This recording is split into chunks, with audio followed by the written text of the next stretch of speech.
Thank you. I spent way too much time today for prep trying to remember what the word runway was. I was like, airplane strip? Landing strip? No. I just don't know that word. Landing strip is a synonym, right? Yeah, it is a synonym. But I'm like, I know there's one word that does it. I don't. Airplane strip? No, that's still two words. Yeah. It's like a landing strip, but also there's like a baggage claim area and like hangars.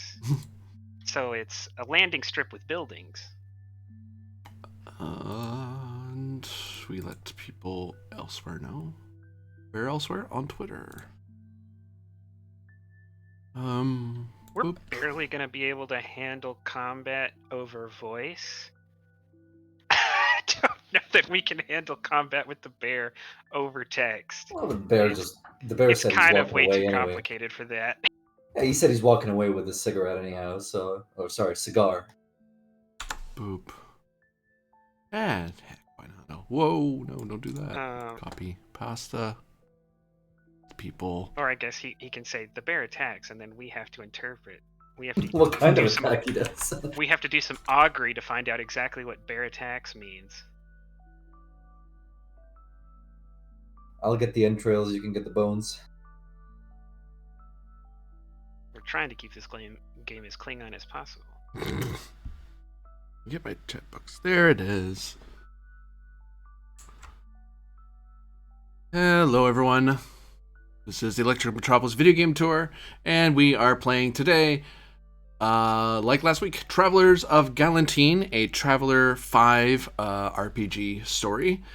Today we are down to 2 people. That one person who darted away is just observing.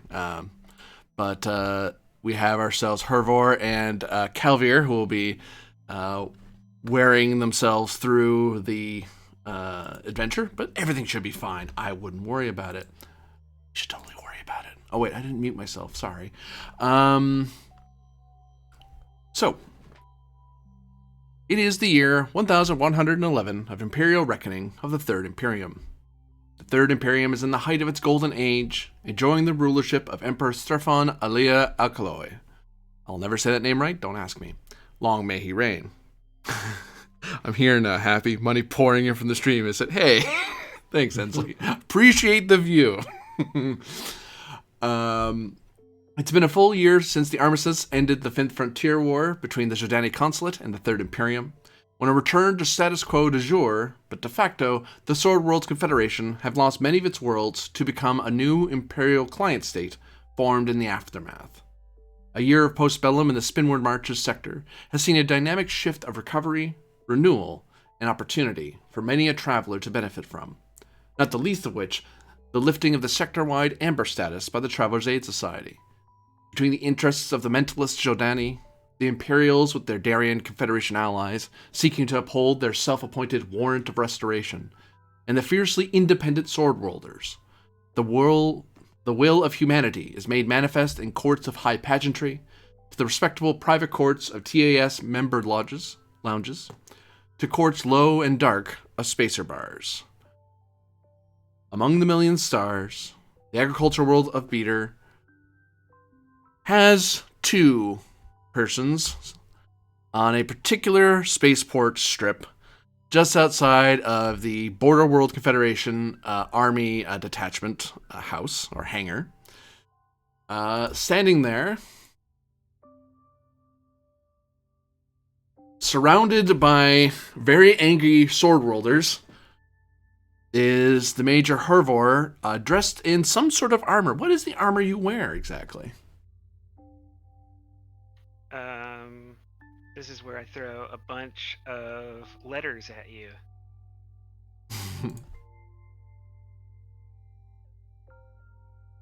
If I can find... Oh, this is IMPA 12, Improved Medium Combat Armor, Tech Level 12. It is immune to most slug throwers unless they're really, really lucky on how hard they hit. Lasers will have a hard time burning through.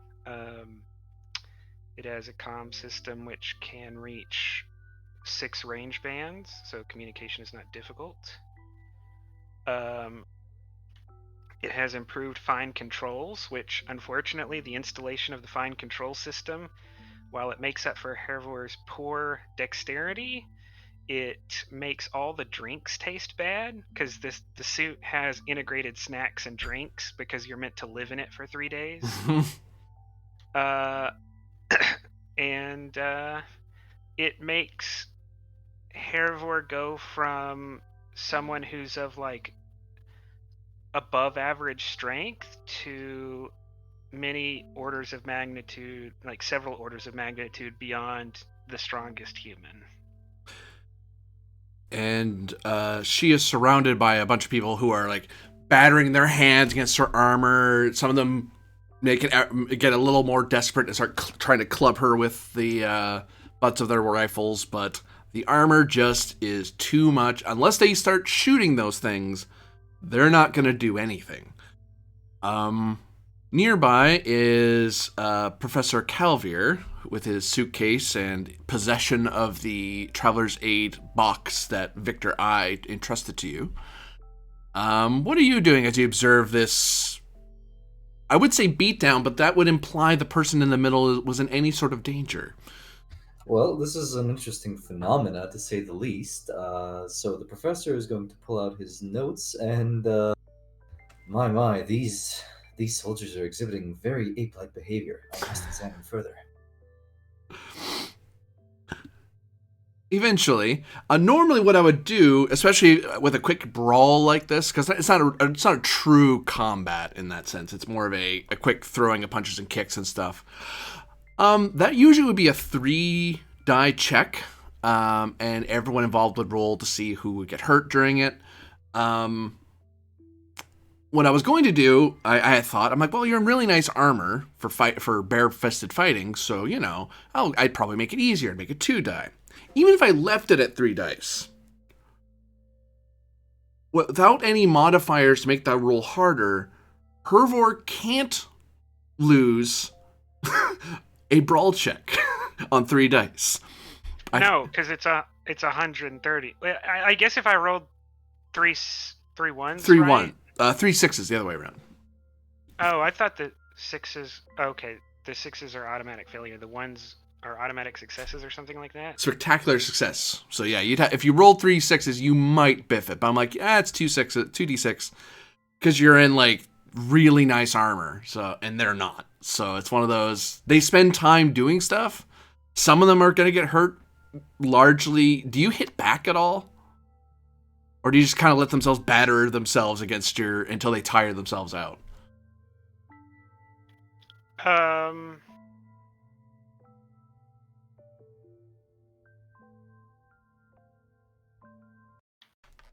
I mean, I'll start by telling them that if they don't back off, I will defend myself, and they'll have to explain this to their superior. But like, I don't need, like, there's nothing pressing me to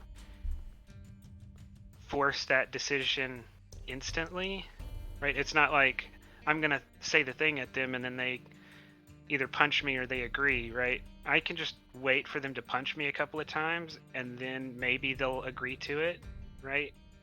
Yeah. I can let them figure out how this is gonna go, and then for maybe like 45 seconds to a minute, I'll let them do whatever they're gonna do, and like keep telling them to back off, or like obviously they're gonna have problems. And at that point, if they're still hitting on me after about a minute, then I'm not gonna sit here all day. Because then I have to start doing endurance checks to see if they're still hitting you. Don't you have other things to do with your duties? Give me. That's why I can't wait that long, because I only have endurance 6. You'd eventually just want to sit down. Keep hitting me. I don't care. I just need to sit down and let you guys figure out what you're doing. Yeah, I could stay in the fight. It's just my number of dice drop down, so it'd be harder to knock them out. Give me let's see. Thinking social standing roll to get them to speed up, like to hurry up and quit with the silliness. I mean, could I argue for a command, the command roll? I mean, if you want to break it down into a full discussion, we can. I was just doing a one-off roll. Well, Horvar doesn't. Yeah, Horvar's social standing is not very well, so I doubt they will stop out of respect of her social standing. But if the angry person in power armor starts yelling, maybe that's more convincing than me being like a lower middle class person. Okay, so we're going to get into the social rules, which are unique in Traveler 5, in that you don't, at least in Traveler 5, you have to choose strategies and stuff like that, and that determines your skill, not so much your target number, not so much your skills or your stats as much, which is an interesting tactic. I just have to find it again. Reason I can't find the rules. It's because I'm in the wrong book. Oh, other direction.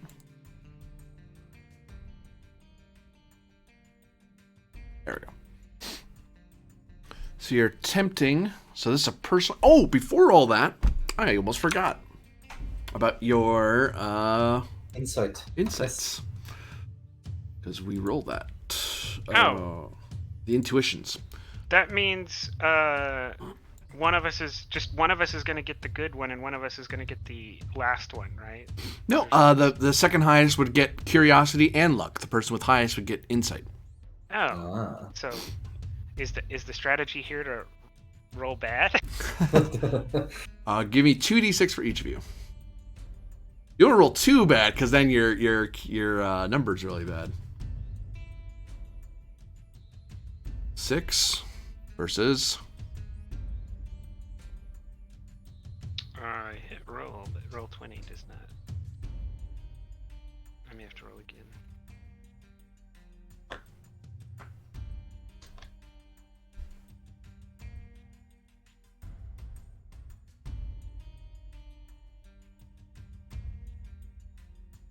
There it goes.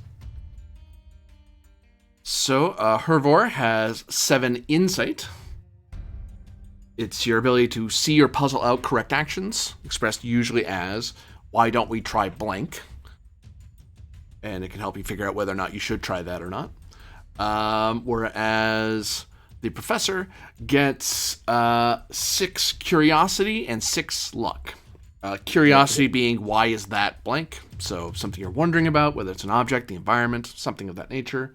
And lucky roll is if you fail a roll, you can roll luck to see if nothing, to negate any bad thing happening. You just got lucky. Yes, you failed, but not a whole, nothing. You didn't hurt yourself. You didn't embarrass yourself. Something like that. All right. Back to you badgering these poor, innocent soldiers just trying to take out their vengeance on you. So the purpose of your role is to command them. So 4d6. And strategy is going to be violence, right? Because the reason we're doing this is because I rejected. I'm not really superior or inferior to them, I don't think, because I have a rank that's superior to them, but I'm retired. So I would think my only options are similarity, comfort, or violence, right?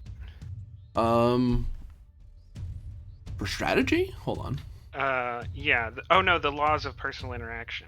Right. Yeah, Oh, okay. Yeah. Let me not jump ahead. So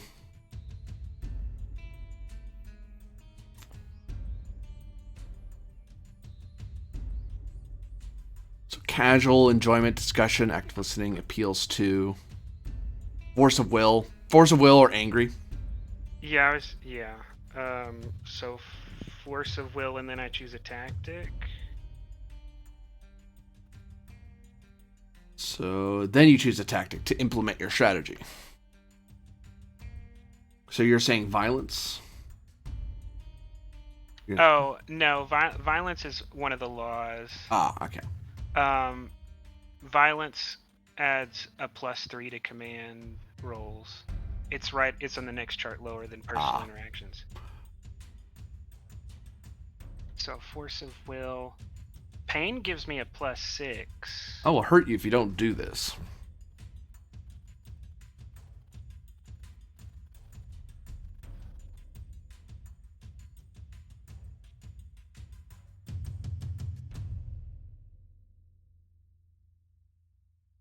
You probably do logic or pain. I think, given what you're trying to get them to do, or how you're trying to get them to do it. Better way to put it. I almost thought about taking insult to double down. I'll take logic because, yeah, my thought here is like, if I start hitting back, you'll go down and you'll have superiors to explain this to. And you started the fight and you lost it, and generally superiors don't like when you start fights, and they like it even less when you start ones that you lose. So this now the next thing to check is what laws best apply. Backed by violence, you could use the law of violence to kind of threaten. I'm gonna start hitting you, but it sounds like you're also trying to give them more of a law of similarity. Like we both don't want to have to deal with that. We'd rather just move on with our days. Or are you gonna start like, no, I'm gonna hit you.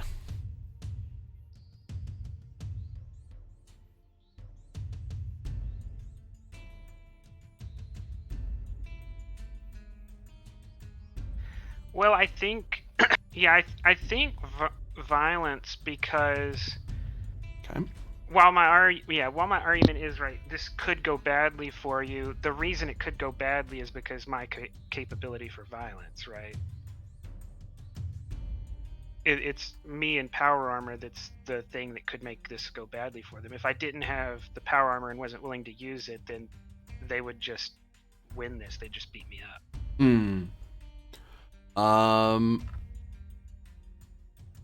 And the last thing is you are...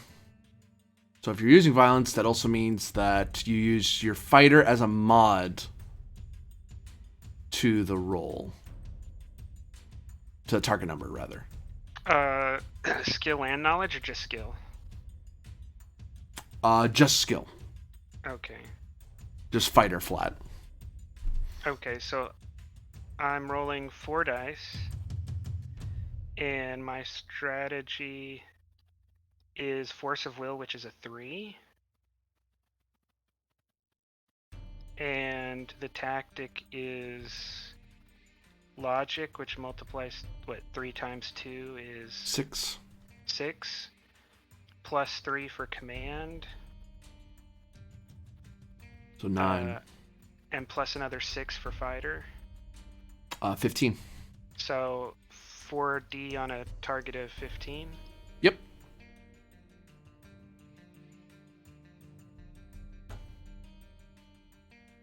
That is, I did come under. Yep. For those at home wondering why it does that, it's to distance the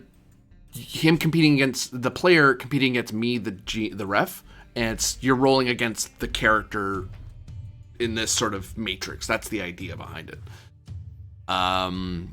So through your words and your actions, eventually they back off. They stop beating on you, and they give you space. And I'll abstract them back down to 1B because there's just one group.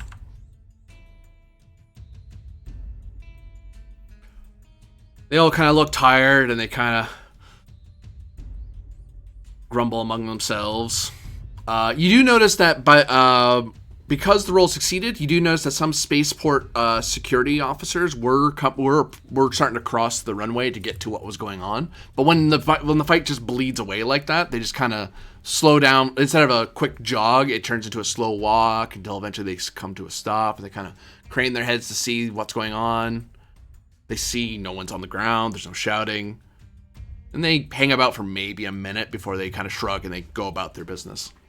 The spaceport authorities would try to maintain the peace if the fight stayed going on for that long.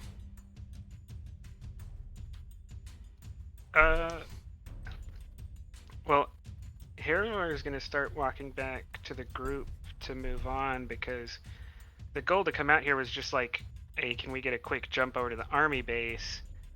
And they started getting agitated, and Harrower threw, threw a lot of fuel on that fire. But I'm pretty confident they're not going to want to give us a ride to the base now. And I said my insult, and Hervor feels vindicated that they are just Imperial lackeys now, and we probably lost the war because of them. So you actually notice that one of them is one of the senior guys who is kind of watching the grunts wail themselves against you is talking into a radio, and they kind of lean up as the guys who are beating on it. They're kind of like looking kind of sullen and kind of, they wanted to do a good old Sword World or beatdown, and it turned into this very embarrassing thing in the witness of a Vellani, no less. So it's like an Imperial. It's like, yeah, they kind of looked pretty bad just now. With an audience, and the Spaceport Authority almost came over, so they're probably gonna get raked over the coals, so they're not in great mood. But the sergeant in the back, he kind of raises his voice and walks a little closer and says, "You there," in the Salagag language. Salagag, no. It's like Smalagig. The Sword World, language. Sagalag. Sagalag, yeah. Let me double check that, triple check that. Oh, it's Samagal. Samagal, yeah. Sagamal. Sagamal. Sagamal. I got that too. Major Havor?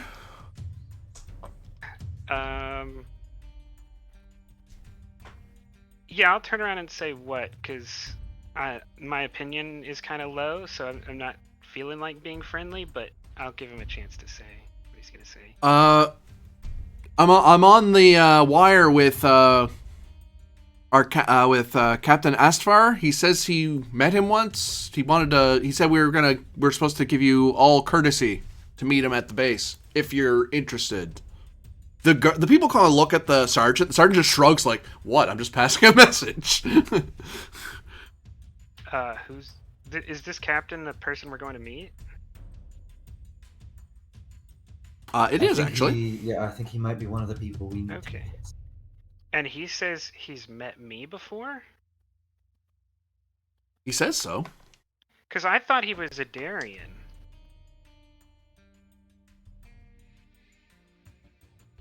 I may be misremembering. But, because Inslee was talking that it would be a good idea to get on good terms with him because he was a Darien and we might want to go into Darien space. But he's a Sword Worlder? Yeah. Okay. Well, the Darien on your list isn't this guy. It's someone else. Okay. It's the guy at the I had it here. I just pulled it up. No, not that list. The other one. That one.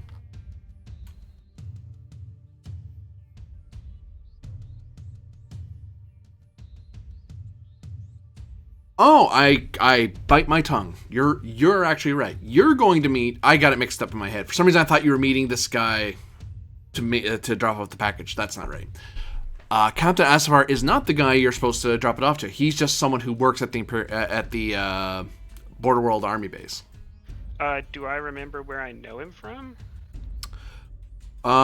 Give me 3d6 because you have served a long time. 3d6 plus your intelligence and your job knowledge. That'll be a 14. So that is a critical success? A spectacular success. Well, why didn't you tell me? You had a really cool interaction with this Captain Astvar. He wasn't a captain at the time. You met him some point during your career, during a rather notable point where you looked particularly noteworthy. So, A rare time where the Sword World Army and the Sword World Marines work together on something.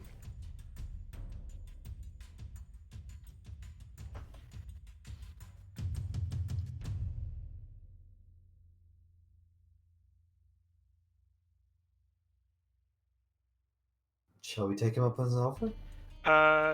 yeah, then I'll look surprised and say, Like an old war buddy. well, You haven't seen him in years, but you know.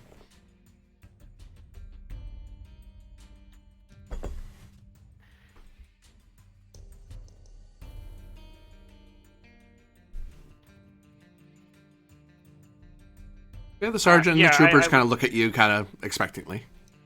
I'll say to the sergeant, well, it looks like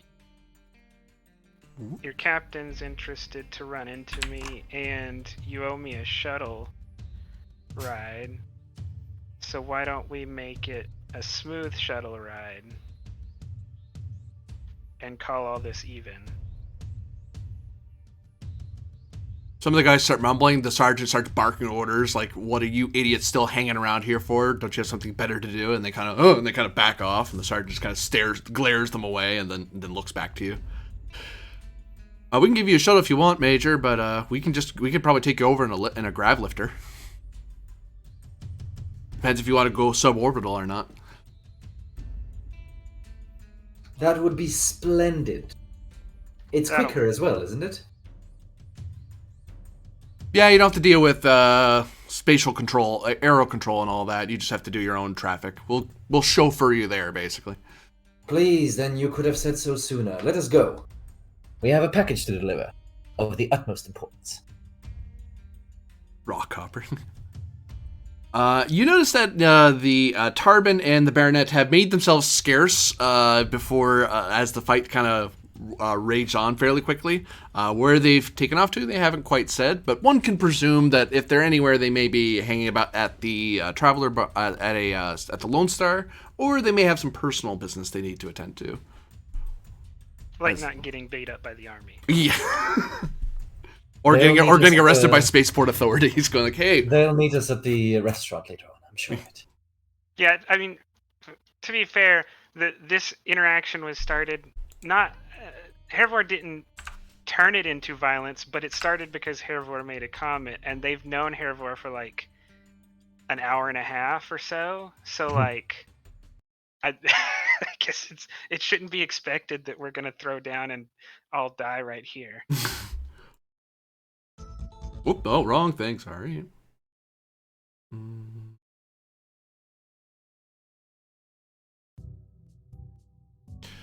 The two of you are escorted into a rather nice looking grav lifter, a hover vehicle. And it is the seats are plush and warmed. There's a rather pleasing music playing from the speakers. There's a little mini bar that swings open as your chauffeur very gently lifts off from the army base and starts drifting across the... it feels like you're not moving at all, but when you glance out the window, you see things... you see the countryside kind of and the planet zip away from under you. You are traveling... Hervor expects this is how generals move across planets. Yeah, I don't expect it... Oh, sorry, go ahead. Oh, go ahead, no. I was gonna say, I don't expect this is how most people in the Galatian army or Galatian Marines move about most of the time. No, this is not your normal hopper. What the? What? Well, I will not. There it goes. I will partake in whatever general or admiral's minibar this is, and because hopefully I don't have to run into them ever.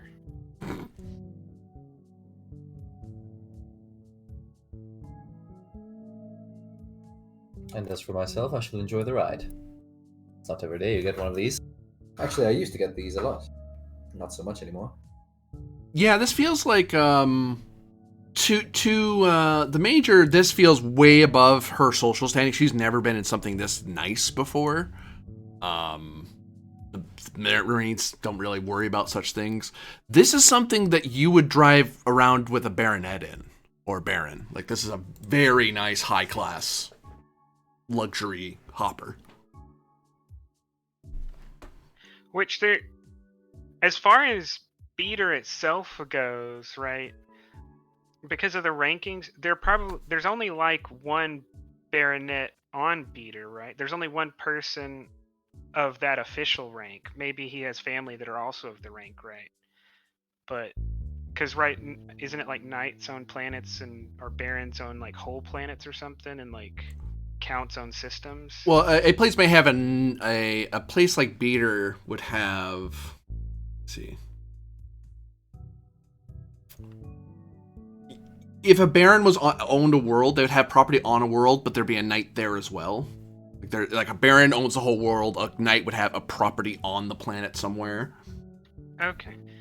So what I'm thinking is, because like the Sword Worlds are a loose group that only come together in time of war or conflict and stuff, like the Baron is like, or someone of that rank is like the most important person on this planet. So this is the kind of ride that the most important person in Hervor's entire society might use.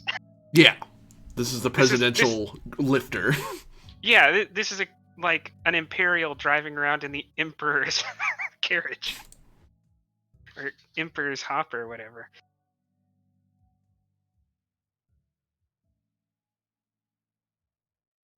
And before you know it, you find yourself drifting slowly to the ground.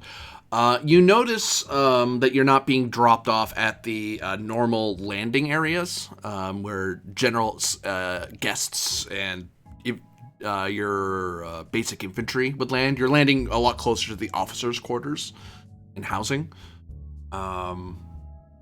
The grav door lifts up and away, and you find your path guarded with 4 rather smartly dressed Border World soldiers in their dress uniforms. Major, will you handle this, or shall I speak with them? Hervor is actually concerned that this transport was supposed to be carrying someone important, and we've just like fallen into like the middle of a state visit or something accidentally. Oh no, don't worry. We are important. In our own right, of course. Will you do the talking, or shall I speak with them?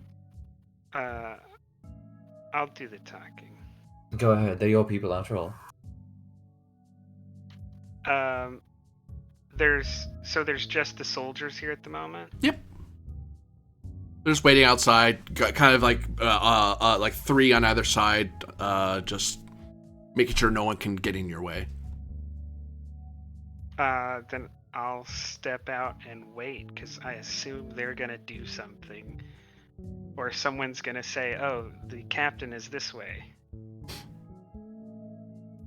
Major? One of them salutes you rather sharply. You have a guest with you? More of a co-worker, if you don't mind. But, I look kind of...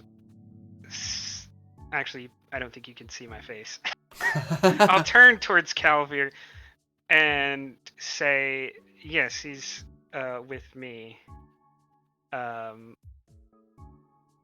guess kind of expecting that now I've taken on, like, if Calvir does something, I'm responsible for it.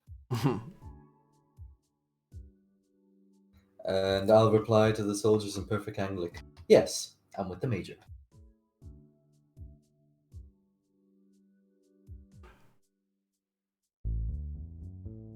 Very good. If you would just, if you two would just stand here, please, and they gesture. The person gesturing, talking to you, gestures for you to stand in the middle of their little group. Very well. Are you going to search us for weapons? I assure you, we only have this box to deliver.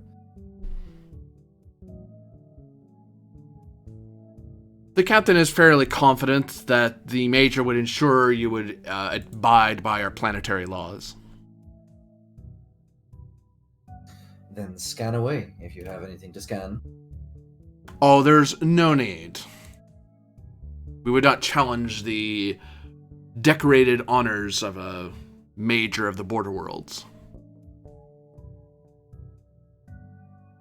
Now Hervor almost feels like she's being set up for something. Because I'm only a major, and not a well-known one at that. Like, I didn't win, like, the Sword World version of the, diamond-crusted award or whatever it's called, the Imperial version. So, like, this is all seeming a little bit too much. Yeah, this is definitely above your social stand. They're acting way too high for your social standing. It does not add up. You are no roll on that. You know this is odd. Then I'll do an intuition.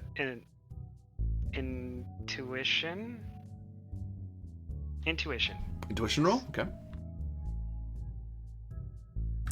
Give me 2d6. Oh wait, no, it's a single digit right now. It has to be below a certain number. Hold on. What page?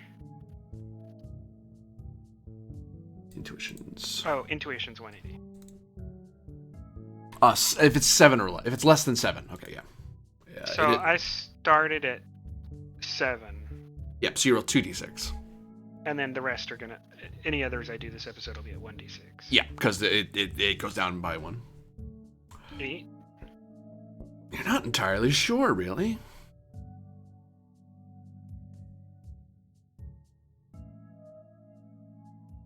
Well, why don't we humor them? See what happens. You do have your uber armor. If anyone's gonna get a beat down, it's probably me for being an Imperial.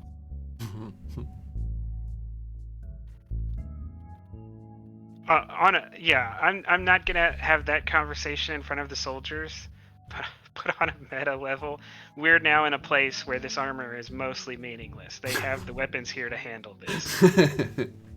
Well, surely they won't shoot someone with a briefcase. Nothing inside the briefcase but papers. The weapons they'd shoot me with will get you if you're within 100 yards. I see. Best I make sure I'm not within 100 yards then. Gentlemen, lead the way, please. Certainly. And when you two go into the designated area, they form a protective escort barrier around you, and then they gesture for you to follow them as they kind of walk you into the officers' building, the housing unit. And as you step in, you find that it is... Ensley, when do they start doing ads during live streams? They do ads. We do a lot more ads now on Twitch, due to our agreements. So seeing those, that's normal now. Some do more. I just do the recommended amount. Unless you're subscribed, at which point you wouldn't see them. Yeah, so subscribe.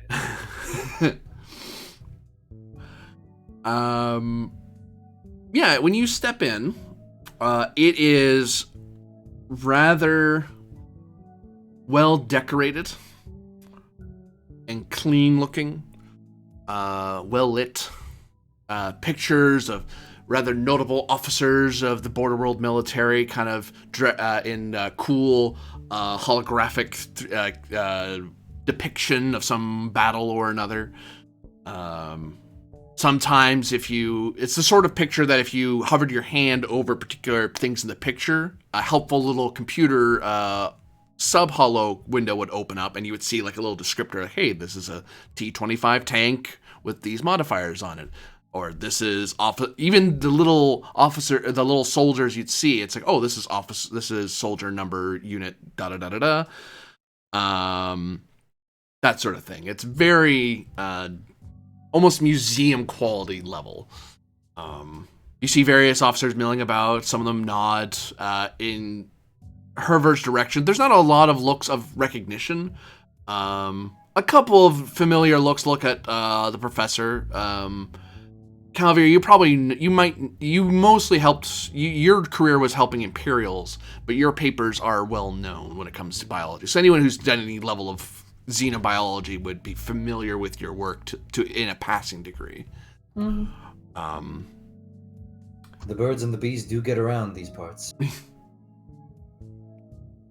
Do we see any sort of clerk that we can speak to? Are they done leading us? Oh no, they keep leading you. There is a clerk, but they don't talk to him. They just keep going. Okie dokie. Along for the walk at this point. Eventually, they escort you to an elevator, and they kind of lead you in, check you up a couple floors. A nice, pleasant scent is on the air. Elevator music? Elevator music, of course. Any signs that indicate where we're going? According to the button they pressed, it's the office's level. Does it go up or down? It's going up. Okay. There are actually many more levels down than there are up. I thought as much. Well, when you're worried about Imperial bombardment, there would be. Artillery kind of dictates your building strategy. Okay. And eventually, you are led with your little honor guard, worthy of the governor of the entire world itself.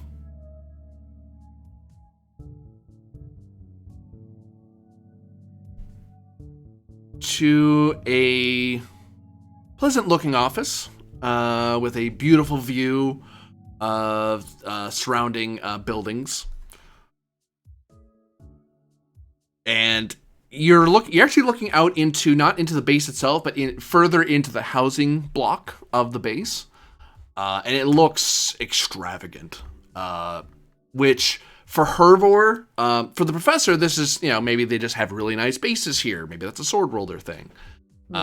Without a roll, at least. But for Hervor, without a roll, this, that the Border Worlds are the most hurt and devastated from the war because they were the front lines, they were the battlegrounds that decided the fate of the subsector. The fact that the army base looks this nice is questionable at best. Can I look back at the honor guard? Their weapons. What are they, and what's the description of their weapons? They are. Let me tell you. I have a list here of what they have.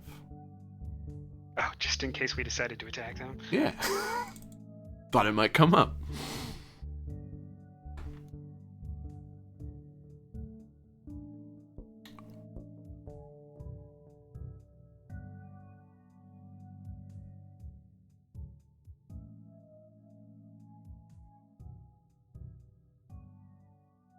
And Beater is Tech B?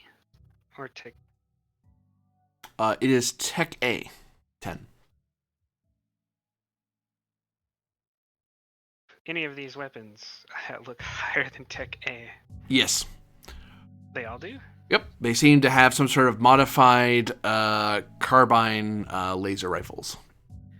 Whereas the people guarding the air base were like at Tech 7 or 8. Yeah, they were using weapons. slug throwers still, yeah. And these weapons look pristine, like fresh from the factory, shiny. This is all playing into Air Force suspicion that the army threw this war, giving itself more money. Oh, please, you're being paranoid. Look at the opulent chairs. Can I look around, not at the opulent chairs, but at any awards or pictures and determine if this luxurious office actually belongs to a lowly captain? Because I'm a major, and I doubt I had an office that was ever this nice. No, there's no way. So, I'm suspicious that this office, if this office actually does belong to a captain, I find that very suspicious. Oh, you find that you're in the presence of Captain Astvar Marlinson. Oh, he's there. Yep. Okay. The guards kind of salute, and he gives them a half-hearted salute back, and they walk out of the room. And Captain, pleasure. I'm sure you already know the Major here. That I do. This is Hervor, hero of the Sword Worlds. Border Worlds now, but still a great marine, better than most that have been in the stars. Who are you? Professor Carver Trasani, Imperial University of Mercury. Pleasure to make your acquaintance. Making friends in academic circles, are you, Major? We're merely Making working together. friends in wealthy circles now that I'm on a pension. Oh, so you're kind of gives he grins at you and kind of gestures his head and makes some sort of mildly obscene gesture, and then says in Senegal, "So you're looking to shack up, are you? Lay a farm down, get some imperial seed, you know?" The professor will raise an eyebrow because he understands this. That was a little too forward, if I might say.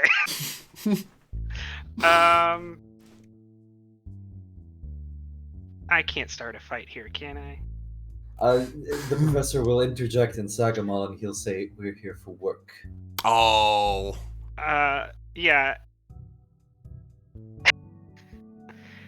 Hervor will say he's too imperial for my taste, as is most things on Peter these days. All right then. I'll sit down. No need to stand about. We have chairs after all. We don't need to find a log this time. Good, thank you. We have a package for you. I'm sure you were probably expecting something nice. Wrong person. And The package does not go to him. The package does not go to him. The package goes to the Darien diplomat. We have a package for the Darien diplomat. Could you point us in the right direction? Oh, of course. But if actually, you know what? Looks at Hervor and looks at the professor. You know what? No need to waste an Imperial's precious time. I'll have one of my guards guide you to his office. How about that? Sounds lovely. As in, he wants to separate me and Calvier. It would seem so. I do not like that idea. I'll say, we'll go together in a minute. But since we're here, and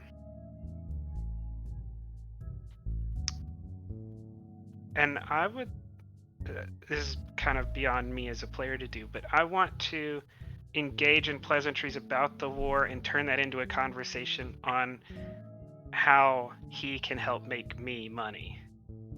Does he know anything? Right? Has he? Welcome to a new personal interaction. Yeah, that I was gonna say. There's no way Winchester can pull this conversation off. Maybe Hervor can. Probably not, but they have a better chance of success than I do.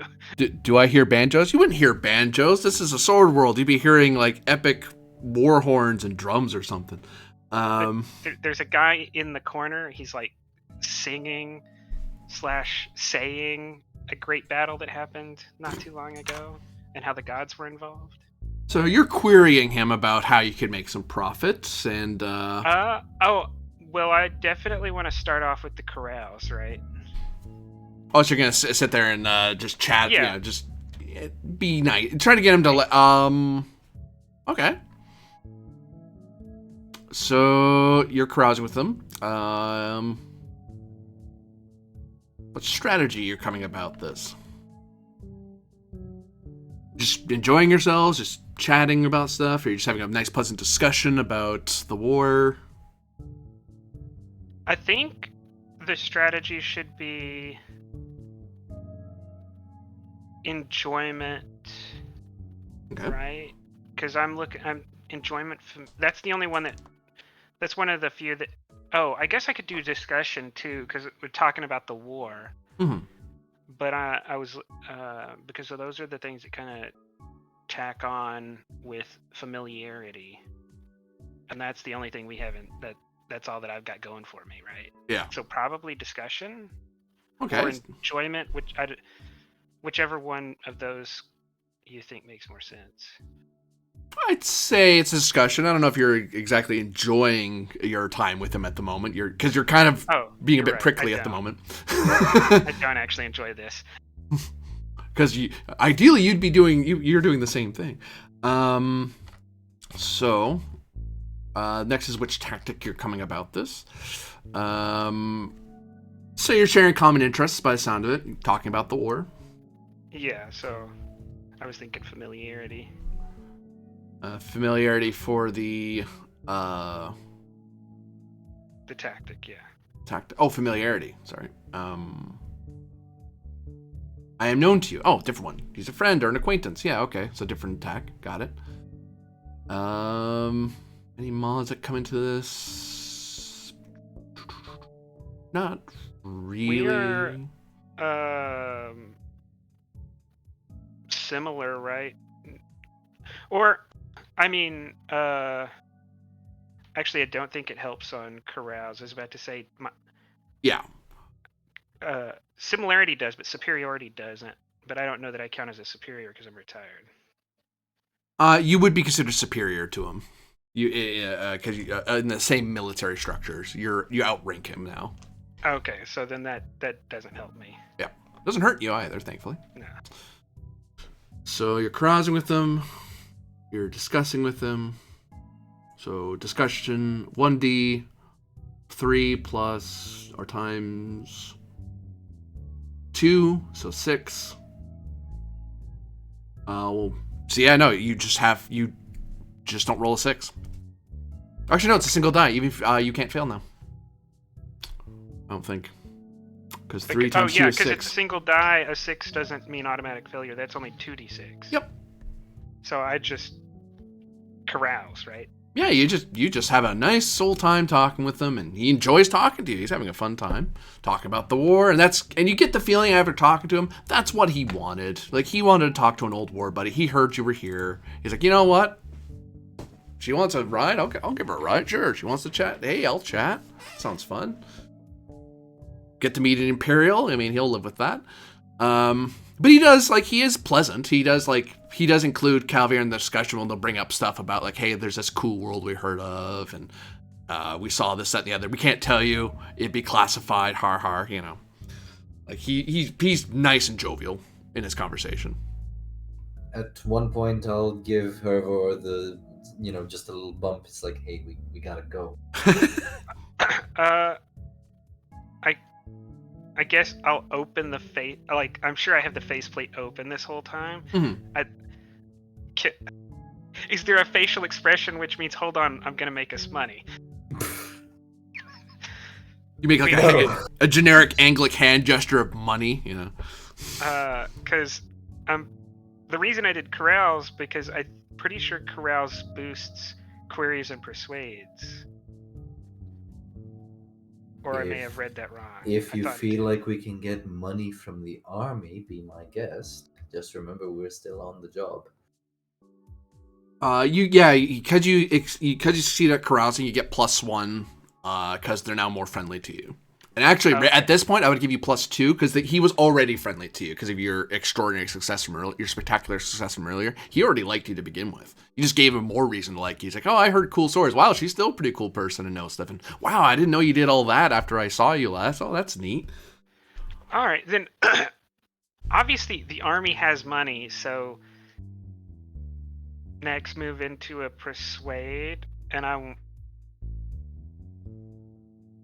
if contracts that come up that can be fulfilled by, I don't know, a ship that was about 300 tons and can make jump threes, if there was a good ship around with a crew you trusted, could they get some military contracts occasionally? Yeah, persuade 3D. Sounds like you're trying to be rather charming about things. You're trying to butter him up a bit and get him to help you out. Yes.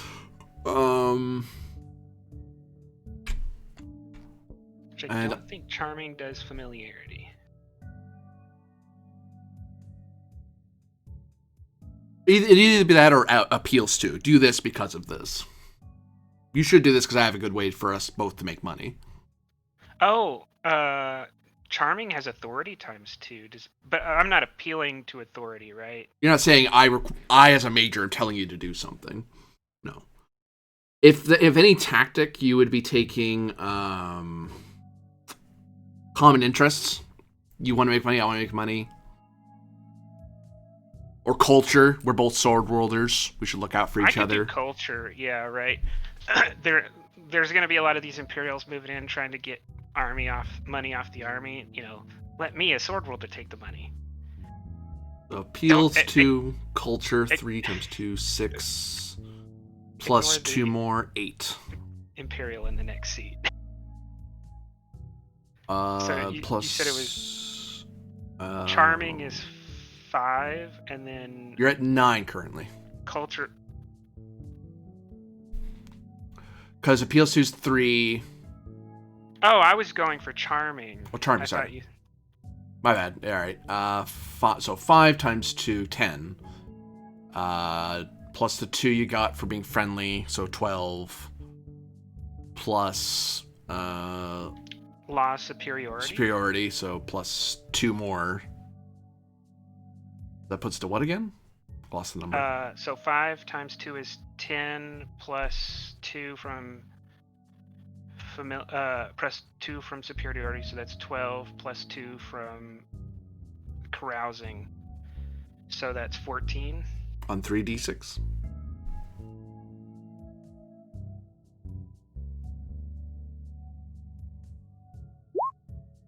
Yeah.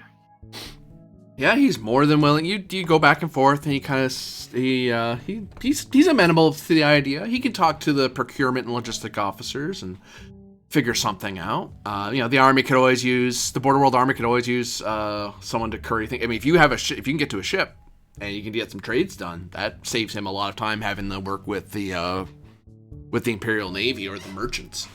And if he can do it with somebody he trusts, he trusts you. He thinks you're an outstanding sword worlder. He likes the idea. Do you have a ship now? He wonders. I assume we don't. No. Are we already considered to have placed an order for the one we have, or do we still need to place that order? You still have to place that order. There's a lot. You are also kind of in the beginning stages of getting to know each other and figuring out what you're doing with your ship shares. But you kind of had like off-camera discussions of like, we're thinking this. Like you have an idea of what the order is going to be, but you're not sure. You haven't gotten a shipyard to do it yet. Then I'll tell him. We don't have a ship, but yet, but we're going to be traveling soon, probably to acquire a Darien ship. Better than anything that could be built in the Empire or the Sword World. Oh, that's why you're doing TAS work. I get it. It makes sense. Yeah, there are things on this ship that I never saw on naval ships that we traveled on. Well, I mean, here's my suggestion. At the end of this, once you get it, give me a call. The army could pick up a lot. We could trade stuff, but honestly, you're better off talking to some of the bureaucrats in the capital. But I can make some introductions. Yeah, we're not looking for high tonnage jobs. We're looking for jobs that need to be done fast and need the protection of a lot of artillery to get done. I think I could arrange something for sure. Yes. He takes a swig of some mead he's been drinking this whole time, and he's getting nice and honeyed. He's good way into his drinking horn. Yes, about the diplomat. Oh, yeah. Because I don't want to sound like I just was asking for all the money and then I'm just going to leave him high and dry. I'm going to push this off on Calvir and say, yeah, Calvir here really needs to talk to that diplomat. Oh, you need to talk to him too. I mean, if you're going to get them built by a Darien, might as well get in good with them. Oh, yeah. That's a good idea. So we should go now. Actually, you know what? I'll do you one more. In that cabinet over there, pick out whichever one takes your fancy and you can gift that to him. I go look in the cabinet. You see a variety of meads and wines, imperial wines at that. Some of them from the Zolamani sector, which that's a long way away to ship something. You're looking at any drinks bottles that range anywhere between 500 to 2,000 credits a bottle.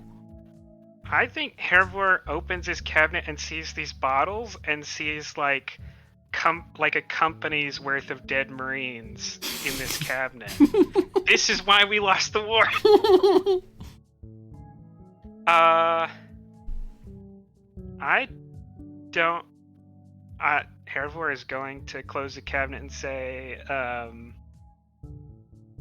all great vintages, but one of our associates bought an entire shipment of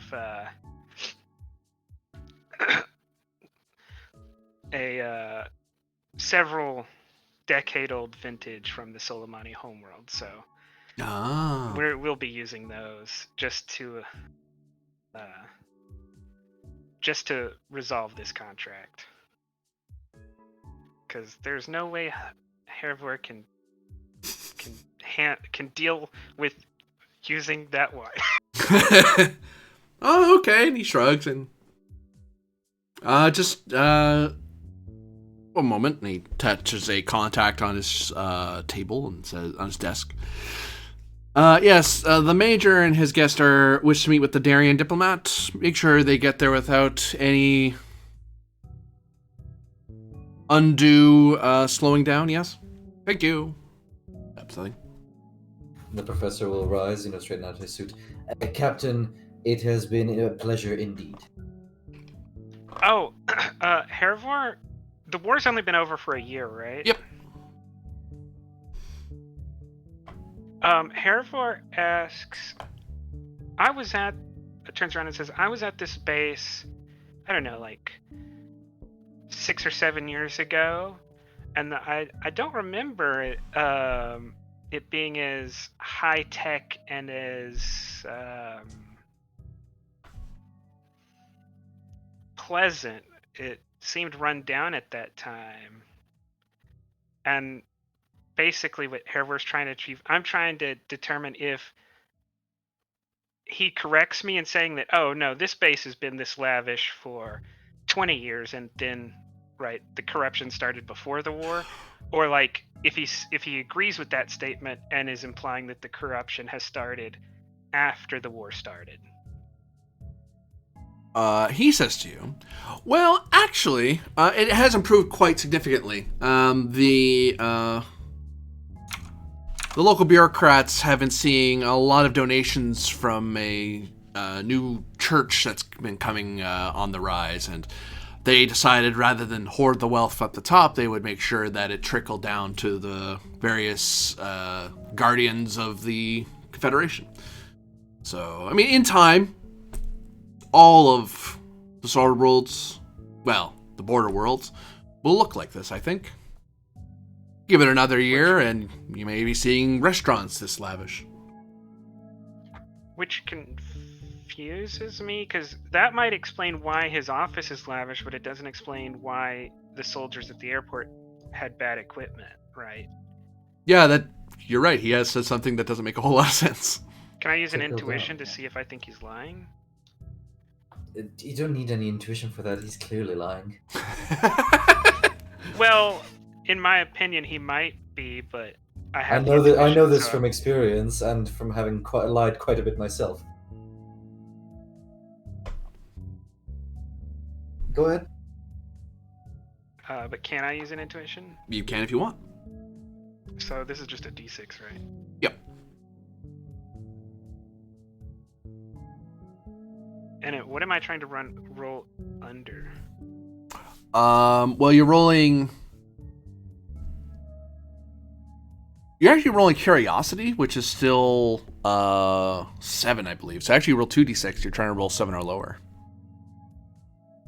I thought we... Oh, you're saying this is my other power, not my... Oh, wait, sorry. You don't have curiosity. I'm wrong. No, Right, it's insight. he has- Insight is why don't we try blank? Is Oh. more what that is. Okay, no, never mind. Then that You're trying to puzzle out a correct action with insight. So actually that wouldn't work. Never mind. Nope.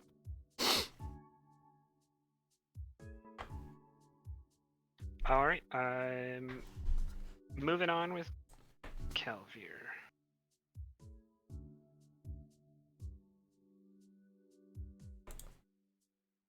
Never knew you sword wielders could talk so much. Had I known, I would have prepared myself better. I never knew we could get so much. Otherwise, I probably would have stolen half of, half of what I found in the Empire. Ha, touche.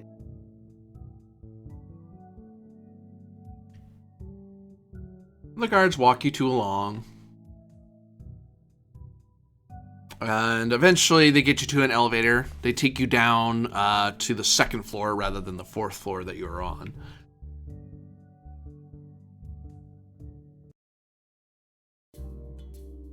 And in this part of the housing unit, you eventually have to go through some breezeways until eventually you are walked over to the general liaison wing that deals with the border world military.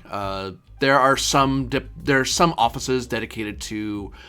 It's not the permanent embassy that would be in the capital. But sometimes when you kind of want to have some quick discussions, or you want to have a quick query answered about military movements and so on, it helps to have a liaison at hand to talk to. Now, normally at a base, it wouldn't be a full-on diplomat. It'd just be a liaison or attaché or something like that. Or lesser attaché, whereas here, it's a diplomat extraordinary who is attending... despite being Darien, the offices are still very nice, like the rest of the base, but it's not nearly as technologically cutting edge as you would be used to.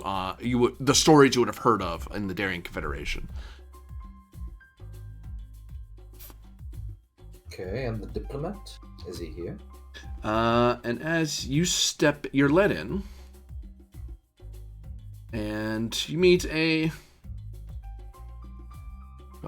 image for him, unfortunately. So get what they look like again, because Darien actually look quite unique. They are especially pull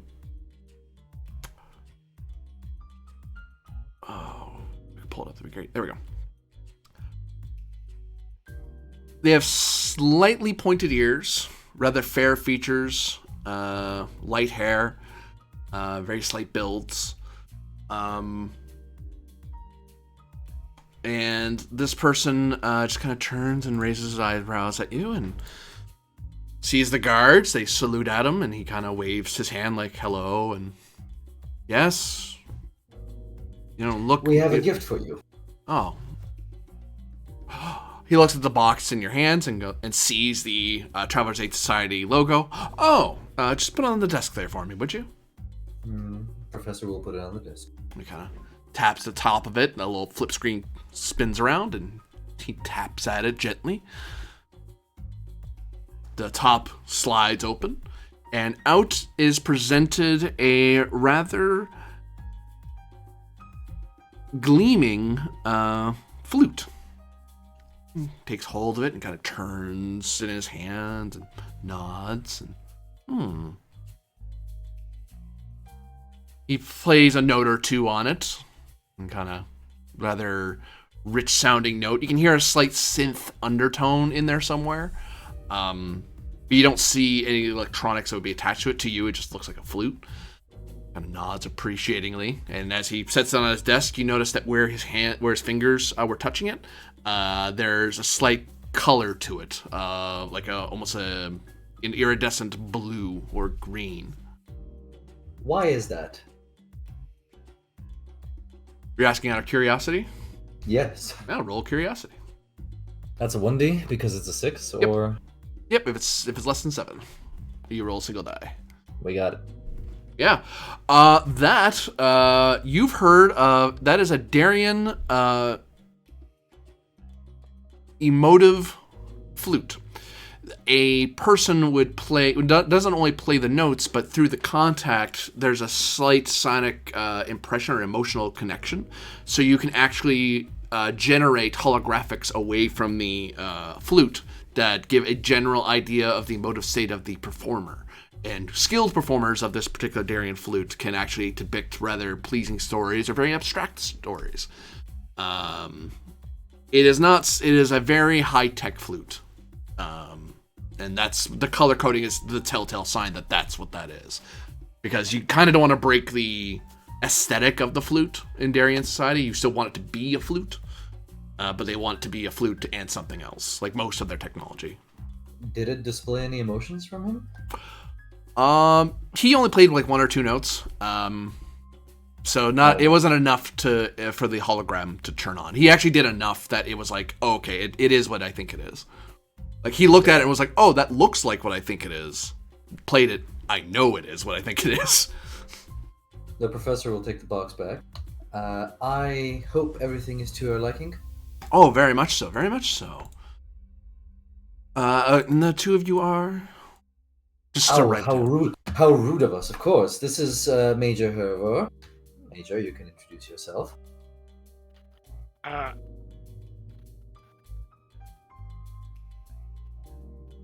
Yeah, Hervor will say, it's a pleasure to meet you, and we just met with, and I named the captain and saying he had very nice things to say about you. I'm sure he did. And my name is Professor Calvert Trusani of the Imperial University of Mercury. Recently traveler, as is my colleague here. Oh. Yes. Very insightful for a Villani. I look forward to seeing your more advanced works. Oh, you've heard about my works? Well, my son has. He thinks it's rather interesting. Oh, well, perhaps your son and I could have a conversation at one point. He seems like an interesting fellow.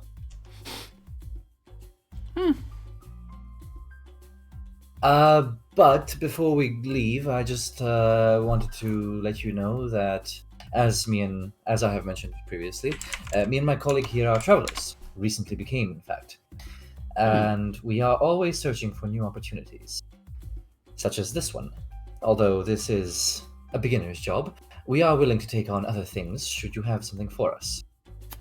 I'll be sure that the relevant parties are alerted to your connections and your interests. Very good. Hervor will follow this up by saying, of course, we wouldn't want to press upon you. Oh, not at all. We only bring this up because we will shortly be commissioning a Darien ship, and I'll name the shipyard we want to use. Because if we design the ship, then I imagine we probably looked at a shipyard. It's rather interesting that a daughter of the Hearthsfire and an Imperial scholar would have any interest or resource to build such a high-quality starship. The university paid a bit. I think this is the point where we want to butter him up, right? By talking about the technological superiority of the Darians. Like, Hervor does want to talk about several reasons why we decided for a Darien ship, because I want to tell this, without saying, oh, you should hire us because our ship has a advanced Jump 4 engine built by Darians. I want to talk about how great Darien Jump 4 engines are. And so he associates it with, oh, I know these people with this really high quality ship that's Darien. You butter him up a bit, and he takes your compliments and your insights, and he kind of shrugs and says, well, I'm glad that you appreciate proper interstellar engineering.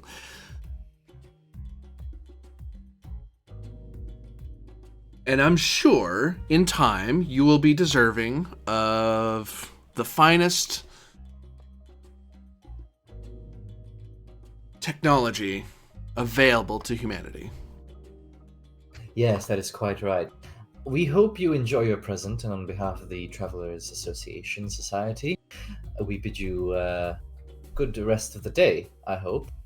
We will be back in town should you require us for something, or if there is something missing from your package. So please give us a call on our communiques.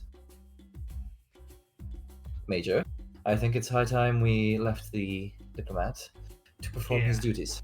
I think we've gotten as far as we're going to get, so yeah, let's go. Good day to you. Good day to you, Professor. Oh, there is one thing I might suggest to you. Yes? In time, there may be certain members of the Confederacy that may have an interest in your unique insights, Professor. And I would very much like to tell him that you'd be willing to reveal certain academic jewels, shall we say. Yes? The professor will smile slightly and he'll say, why, my work is published, of course, for everyone to read, but should anyone need further clarification, I am always willing to help. And he'll, give a little wink. So noted, Professor. Good day. Good day to you. What? Was that a normal conversation that people have? That does not seem like a normal conversation. To your small soldier-like brain, perhaps not, but my gigantic academically sized brain, very much so. There was a lot of winking going on. I feel like there's something up here. Oh, it's all in your head, dear girl. Anyways, back to the town. What shall our next objective be? We still have to visit the corporate headquarters. Or perhaps we go... Where haven't we been, actually? Let me check the list. So, we have... we're basically doing as much in the city as we can until dinner, because we got like a good dinner reservation. Yeah, the bear gave us a good dinner reservation. If the dinner reservation hasn't come up yet, then I think we have... So we have 3 things left. One of those is the Temple of Luck, which is what we'll be doing last. So what's the closest? The Capital Island or the Susag mega corporate office? Well, the Susag office is in the capital city anyway. And the army base is like in a little island just south of the capital. All right. So I we guess could go to the Susag office, yeah. We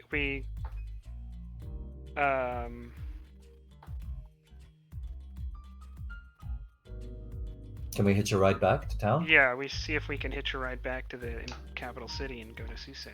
Well, given that once the honor guard is alerted to the fact that you wish to leave the base, they will let you know you can. They're willing to drive you to wherever it is you're going.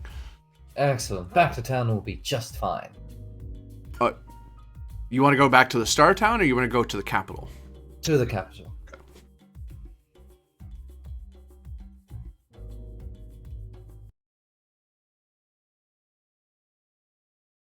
And now we have boss music. Changing music. You find yourself once again in your luxurious accommodations. Your rather beautiful ride.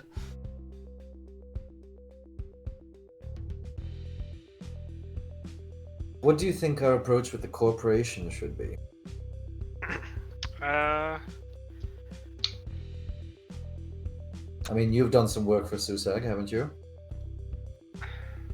Again,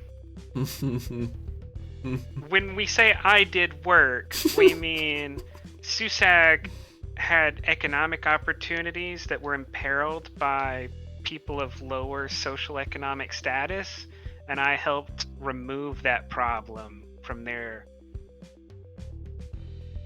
economic outlook. Fancy way of saying you've mugged someone, sure, but you had dealings with them, didn't you? I have a couple of names of, like, you know, every so often when we did something for that was related to one of their interests, they'd have a corporate officer, like some low-level guy who'd maybe been in the company for a few years. Maybe I'll see if one of them is still in the company, but it's not like the CEO was out there pointing at the peasants saying, "Yeah, shoot him." Perhaps you Although might if he had been, we would have done it. Perhaps you might sneer at the opportunity, but should Susag decide to give us a chance at some work, I'm hoping you wouldn't decline it. Is that true? There's not much they could ask us to do that I haven't already done for them. Well, hopefully it doesn't involve any mugging. Driver, are we almost there? What part of the city in particular are you hoping to go? The Susag's corporate office. The person kind of looks over their shoulder and looks you dead in the eye, and then, really? Is everything alright? Do you have permission to land there? I don't have enough. We're not wealthy enough for them to destroy us, so don't worry about it. Oh, okay. You have to have a net worth in the mega credits of value for them to, like, look down on you. So if they ask you for an authorization code, tell them we'd be more than willing to share some of TAS's authorization codes with them. Can I guess at any of the people I ever met in Susag who might have had a future in the company? Give me social standing with 3 dice. Yeah, because I think I do not know that answer. I'm picking at straws. Do I know that answer, perhaps? Same roll, social standing with 3 dice. Sure. Could I argue for world knowledge, because I'm only talking about this office branch? You could, yeah. Company. You could. Oh, that's a failure. I got it though. Yeah, you know someone. You know a Villani that works there. You have to think for a second. There was an executive Cian that you remember meeting once in school, and you heard they did really good things at Susag. Something like that. You don't know them terribly well, but you know them. You would know them if you walked into them. You've been to classes with them. Oh, sure. Was he also... Is it a she or a he, sorry?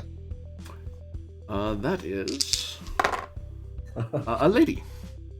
Did we take the same majors, perhaps? Or same sort of subjects? You did, actually. Oh, great. A fellow colleague. And then it occurs to you, now that you're thinking about it more, it's like, oh, they're like part of the they were like one of the high pharmaceutical scholars for Susag. Right, that's why they took biology, because they're trying to get a job at Susag. That makes sense. Okay. Oh, excellent. Good. So, we have someone to talk to. Yeah, why don't you call ahead and say, when you ask for landing permission, say you have Calver Tusani here to see. Executive CN. How is that GM? Iki? Okay. Is that an I or an L? I. CN Iki? Did I get that right? Iki, yeah. Yeah. Say that we are here to see her.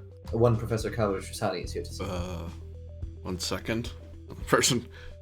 You see a phone attached to the inside of the grav, and you see a little light kind of blink at you. I'm gonna put you on just in a moment. 1 second. Mm-hmm. This is Gravlifter 431 to Corporate Tower. Please respond. Yes, requesting permission to land on top deck. I believe I do. Putting them on the phone now, and he gestures at you. Is there a speaker on this phone, or? You look at it. You're from a high enough tech world. Yeah, there's a speaker function you could press. I'll put it on the speaker. Hello? This is Mega Corporate Tower 1 to Vehicle 431. Please give your identification or authorization numbers. Corporate Tower, Vehicle 431, requesting landing permission on your top deck. Authorization code Professor Kavor Trusani, here to see one Executive CN Iki. Give me a social standing with 3 dice. I got it. My social standing is 10. Stand by. Checking your name against our computer. Do you have a UPP code we can look you up on? Oh, never mind. I found you. Sorry, Professor. There you are. All right. I'm going to check to see if they're here. One moment, please. Very well. The driver shrugs like, "What am I supposed to do?" And he just kind of stops kind of slows the drive up there, just hovers near this massive corporate tower. Like, I don't. Yeah, I'll just tell him to do a couple of circles. Just symbol with my hand. He shrug. Yeah, he's like shrug, and he kind of does some loops around the building. Like, why am I? Normally, I just land. What's going on? Anything from our friends at the tower?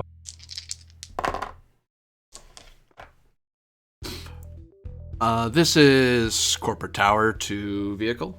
Professor, it would seem that your friend is not present in the tower. However, I am authorized to invite you to take a corporate tour, should that be of interest to you. We also have... you could have a meeting with one of our human resources officers if you're looking for work. We are, in fact, actually here for work, other than to see an old friend. We need to speak to one of your... however, who are we delivering to again? I will take the note out of my pocket and read the name. Yes, we are delivering to them as well. We have a package from the TAS.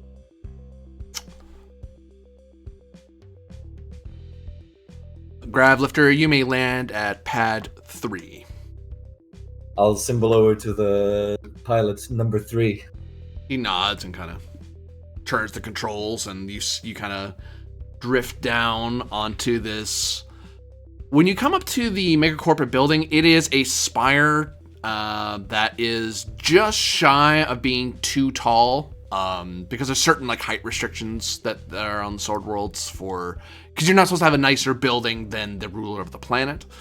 Or certain religious buildings. This building, and most people give themselves 5 floors, they give themselves a nice comfy barrier to not be even seen to be that close. This one is, if you did some quick math, it must be a floor short. It's cutting it really close.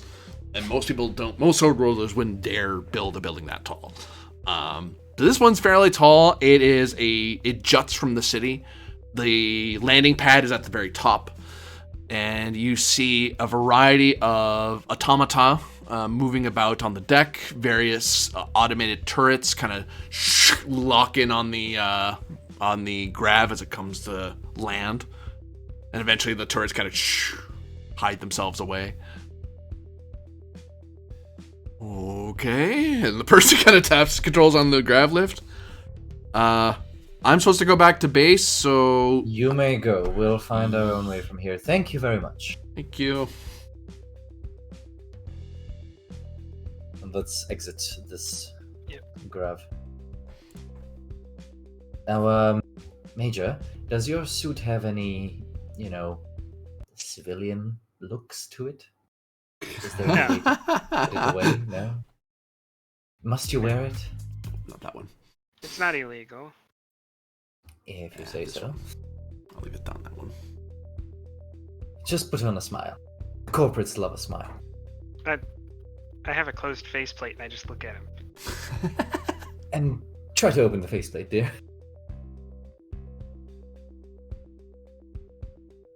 Can you open the faceplate? Yes, I can open the faceplate. But if I open the faceplate, then I can't really have snacks and drinks now, can I?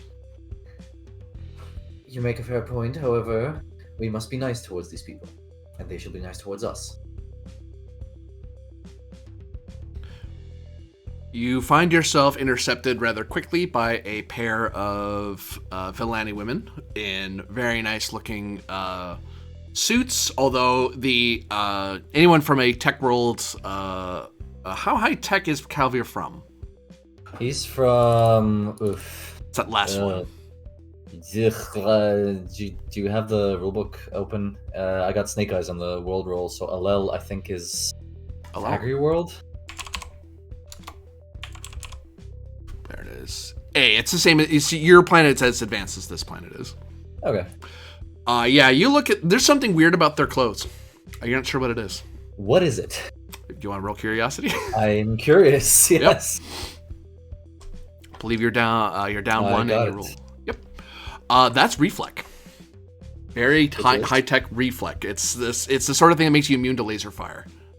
Oh. Oh, it's like a mirror, reflects the lasers off you, right? Yep. Normally it's very odd, and actually you notice that these clothes, if someone was watching from a nearby building, they would catch light, like they would gleam. Right, yeah. Well, that must be uncomfortable during the daytime at the very least. Do they introduce themselves? Identify yourselves, says one of them. Professor Calver Trasani, Imperial University of Mercury, and Major, you may introduce yourself.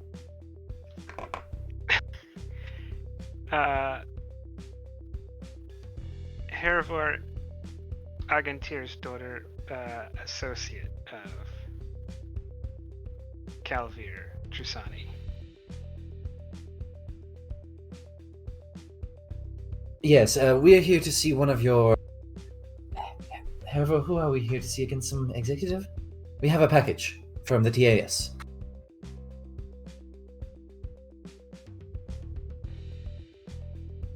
May we see the package? Yes, of course. I'll pull out the black box. Hold up. It is activated by fingerprint. Yeah, you can't see what's in it, but you can see it. Yeah, sadly we cannot show you what is inside, since it may only be opened with the genetic code of the person we are supposed to deliver it to. Are we willing to take all responsibility and liability for the actions of this local indigenous person? I'm assuming he is referring to Hervor. Yeah. I'll look up and down at Hervor. Yes, don't worry about her. We're all quite civilized here. Follow us. And they turn on their heels and stride away. Oh, madam, the tower told us we might also have a conversation with human resources. Will that be possible later on? You may speak with the executive in question for follow-up authorization. Very good, thank you, madam. Follow them inside, I guess.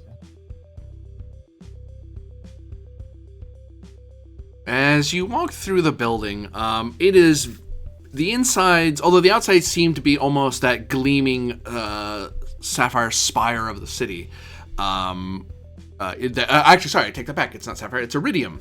Very expensive way to build a building. Iridium's the sort of thing you use for starships.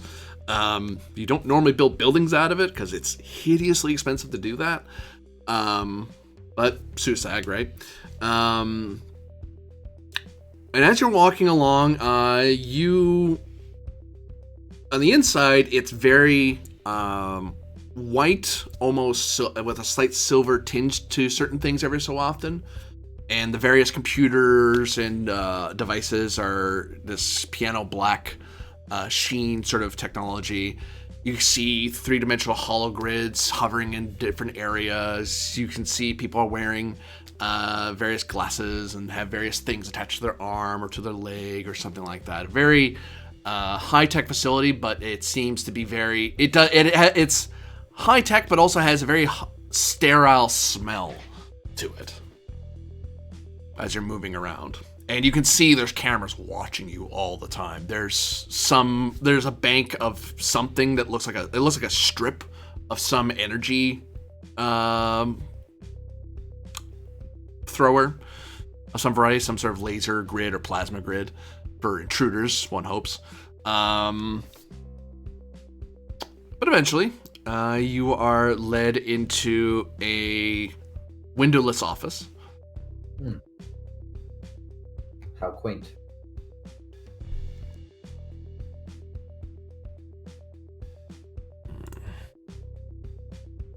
Package for you, sir.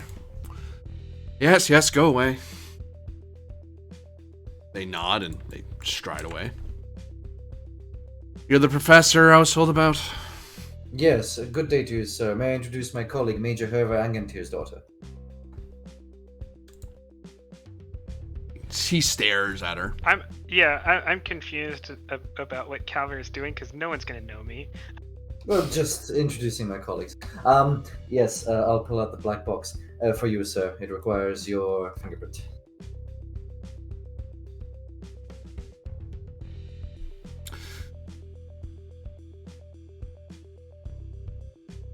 He takes out something from his desk. He presses a contact, and the handheld device kind of expands out with a snap into a much larger or longer device that has to be held in two hands and has a little screen on it. He kind of starts waving it over the package. You can hear a low hum coming from it. Is he scanning for explosives? Would you like to roll curiosity? Yeah, I actually would. Sure. I make it again. He is looking for explosives, poisons, or any other way you could possibly hurt him with the box. Other Fair than just enough. hitting him with it. Fair enough, I suppose. We'll let him do it. I don't recognize the two of you. We're fresh. We just received this assignment from the TAS. Professorship didn't pay as well as traveling, so here I am.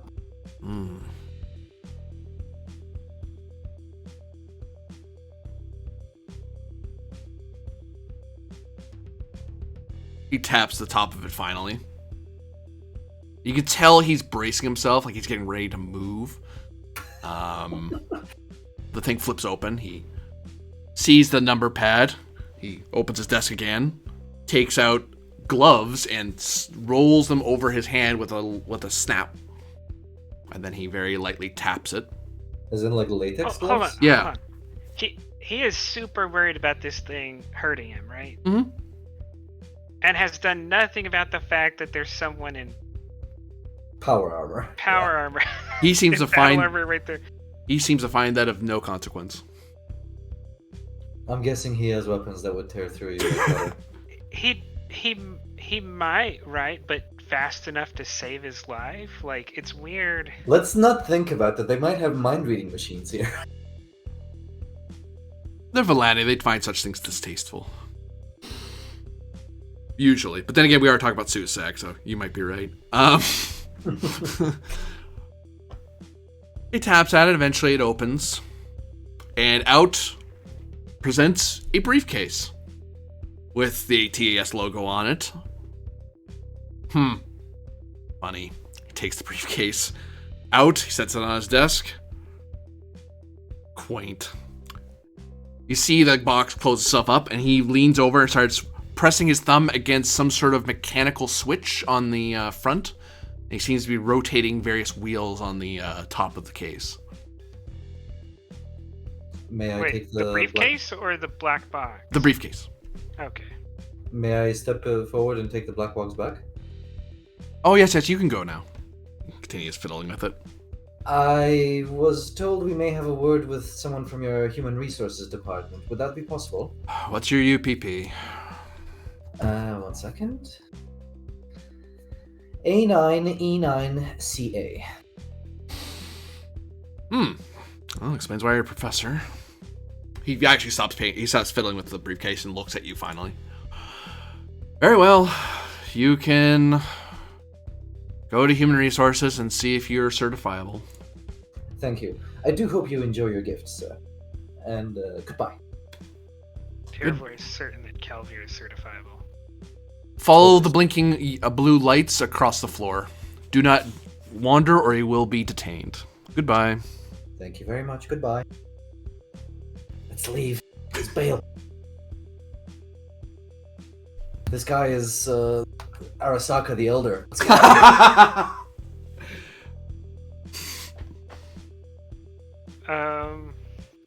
I mean, if you're willing to be an Atom Smasher, you get paid really well. I don't want to work for Saburo Arasaka. That guy's evil. He pays well. Sure. Wait, are we in the wrong universe? Right universe, wrong world. Or the right world. See, we're going to have this big battle blimp, you see. And we have this whole computer that's going underground that helps you live longer life. Yeah. It'll be fine. Oh, yeah. I was never really fit to be Atom Smasher anyhow. I am fit, but not that fit. You don't need to be. They make you that fit. I'm sure. Anyway, the blue lights. You see a blink, like dots on the ground of blinking blue circles. Just deek, deek, deek, deek, just doing this sort of, almost like this video gamey sort of follow this path sort of thing. Okay, we'll follow it. Major, since you've dealt with Suicide before, would you mind seeing if we can obtain possible future contracts with them? I will. Again, I didn't really deal with Susag so much as they were present while we did things on their behalf. But Like, I didn't come down here as a private and be like, oh, would you like me to go No, naturally, I wasn't implying anything of the sort, but your previous experience with them might put you on a better foot than I am. Maybe. All I'm saying is speak with them. See if you can milk out some work. For the future, of course. Corporations pay well. So I've heard. Perhaps, but the kind of work that I've done for them, I don't think that's your kind of work. We'll see what they ask. We're open to things, as it were. Alright, let's go. Hopefully they have something about de-imperializing the army. I somehow doubt that. Well, a Marine can hope. Eventually, you find yourself in similar, like a lot of these spaces, for as much of the panopticon is just bearing on you. You feel like you're being watched all the time. It's hard, you start losing track. Like, if it wasn't for these dots, you'd probably, all these rooms, all these hallways look very same to each other. You, for a couple times, you probably could swear you saw that exact office with that exact setup like 10 minutes ago. But eventually you do find yourself in an office space that looks slightly different, and thankfully and helpfully the dots end here, and on the front of the glass says Human Resources Department. Good. Let's go in. That's us. Good. Let's go. You see a variety of people in cubicles with the wafer jacks plugged into their computers, staring off into space, into numbers you can't see, and listening to sounds you can't hear. There's one person who isn't jacked in, and that is a elderly Valani in the back of the room, wearing just a shirt, tie, you know, kind of looks at you and, yes, over here. We shall approach. I walk up to him and I say, we would like to open an application for potential future work. We have UPP codes and ship identification information for the form. I just assume this is how they do things. Do you have any corporate certifications on file? I don't know the answer to that, GM. The Major here might. Try putting her UPP code into your machine and see if something pops up. Give me social standing 4 dice. Me? No, Hervor. Oh. To see if you happen to already have if your certifications haven't lapsed by now. You got this. Don't worry. I would be surprised if I have them. Hereford didn't know they had them. Yeah. Don't worry, got- we kept track. We updated it for you free of charge. I don't like that you did that, guys. Why did you do that? We felt it was necessary. You got this. Go ahead. You got this. I'm desperately grasping if I could have any mods, or is there anything. 46 on a 7. You got this. Just roll 1 1 1 1. 4 ones. Go for it. Spectacular. Not even close. Your UPP number does not match any certifications we have on file for you. You will have to resubmit for certifications if you wish to work for SUSAG. Perhaps I might have something. I was on several expeditions for the Academy, the Imperial Academy on Mercury. Perhaps your corporation did fund something of that. Feed your UPP in. Give me feed it in. 4d6 on your social standing. I got this. I got this. I got this.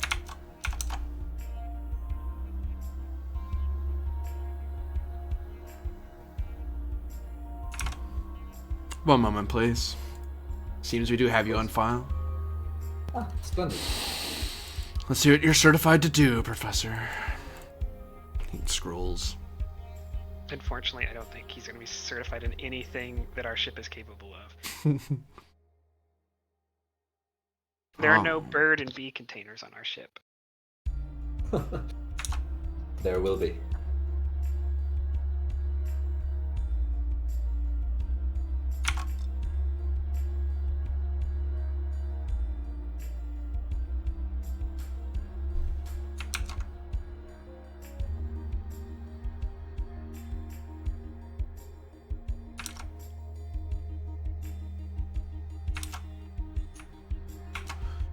Certified philosopher, psychohistorian, physicist, biologist, medic, surveyor.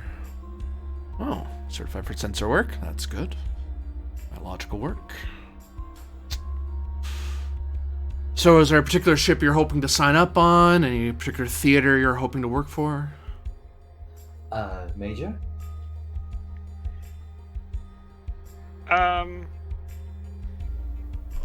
The work we would be best suited to is unscheduled routes that use our own private vessel. We will be specializing in high status or transfer for high status individuals, and anything that requires lots of vault storage. We won't be doing regular cargo. We will only be doing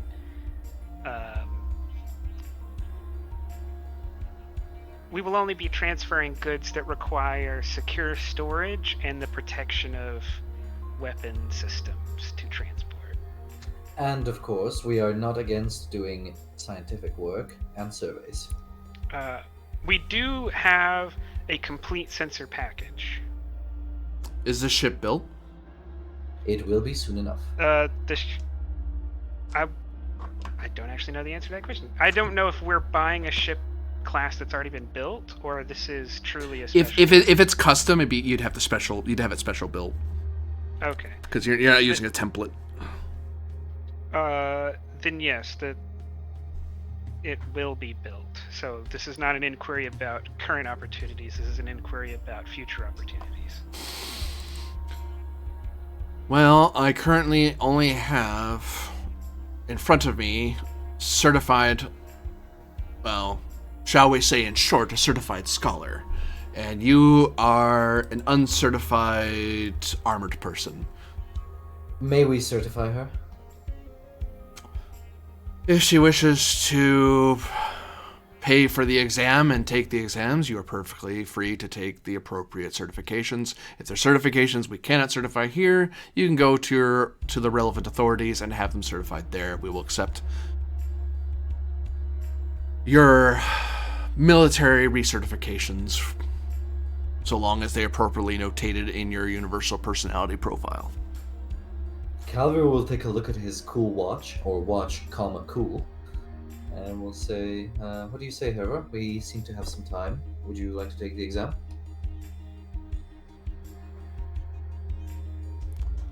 I can. Unfortunately, at this time, I would have to say that the bid put in by Susag is lacking in merits, so we'll have to search around for other qualified candidates and return when Susag's offer has approved. Well, sir, you still have me on record. If any job opportunity is available in the near future, please let me know via communicate. Give me, either of you, give me, this sounds like a persuade test to me. So it sounds like 3d6. Sounds like you are being... Diplomatic. This is definitely on you. Appealing. Hervor does not care enough to jump through hoops for Susag. And so far you're at 3. You're being polite.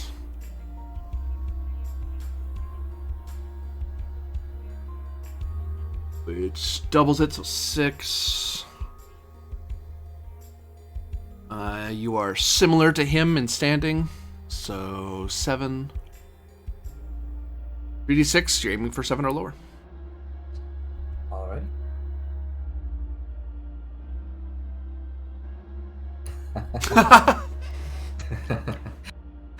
On the button.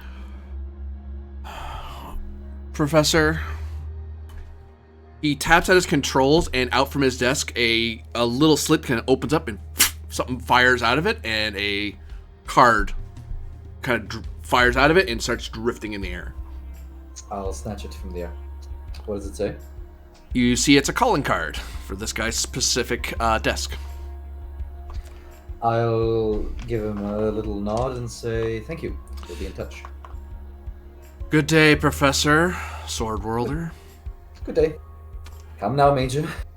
Ignore the comment. We still have more deliveries to do. Do I know any good insults for Villani? No, don't do it. I will pull on your sleeve. Don't do it. So, give me, I don't know, education roll. 3, education 2D. So, these would be ones that I learned in my education background. These are things you shouldn't say to a Villani. Oh. They are considered quite rude.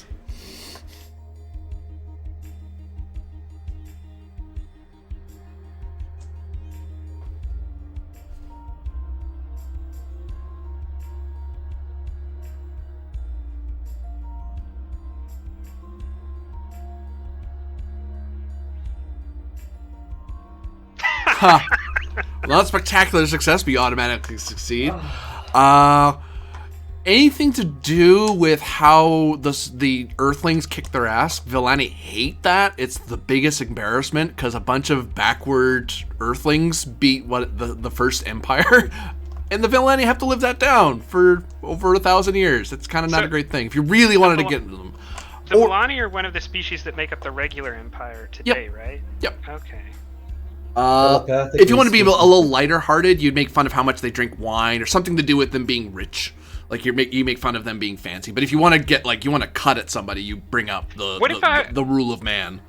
What if can I cut it by, can I go hard but soften up a little by basically implying, hey, I like you because we've both lost to an empire or something like that. You could, yeah. I'm gonna do that because the little self-deprecation I'm hoping avoids us getting shot by turrets, but I still want to jab a little. He just called you a sword worlder. It's a nationality, for Christ's sake. He could have called you a drunken Viking, but Yeah, Hervor was nearly pushed out of the Marines and had received a very serious injury doing Susag work, so she doesn't have a great opinion of them. People call me Imperial all the time. Get over it. I stand by my insult. We may have both lost to an Empire, Sword Worlder, The difference is, I'm here and you're there. Good day. Leave, leave, leave, leave, leave. See, we are leaving. I know it. I know it worked. As he takes his parting shot at you. Won't turn Yeah. back. You notice the turrets are out now everywhere you're walking. That's funny. Oh, God. We're going to the lobby and we're getting out. You leave the, you're eventually able to get to an elevator and get to the lobby, unless you're trying to sneak around the mega corporate branch office. Why on God's green earth would we do that? Because you want your characters to die? I don't know. I'm not telling you how to play the game. Yeah, I'm not happy with my character. I want him to die. What do you mean they have to make new characters? Well, I mean, you know. I enjoy the character creation process as much as the next guy, but goddamn. I'll make new characters. By God, I'm not making another ship as long as I live. It's too much. Well, what is next on the itinerary? It just says the imperial capital. I mean, it is an imperial capital now, but the capital island. Ah. Shall we flag down a taxi to drive us over there? Yeah, the item I have says visit the capital island border world city of Kirzbog. It doesn't say. Oh, City Hall. That's the City Hall one. Okay. Ah, City Hall. We go to City Hall. Is there public transportation? There would be, yeah. Do you want to take the public transportation over to the City Hall? Could save us a couple of credits. Do you? I don't mind. I've spent time around worse people on Asgard.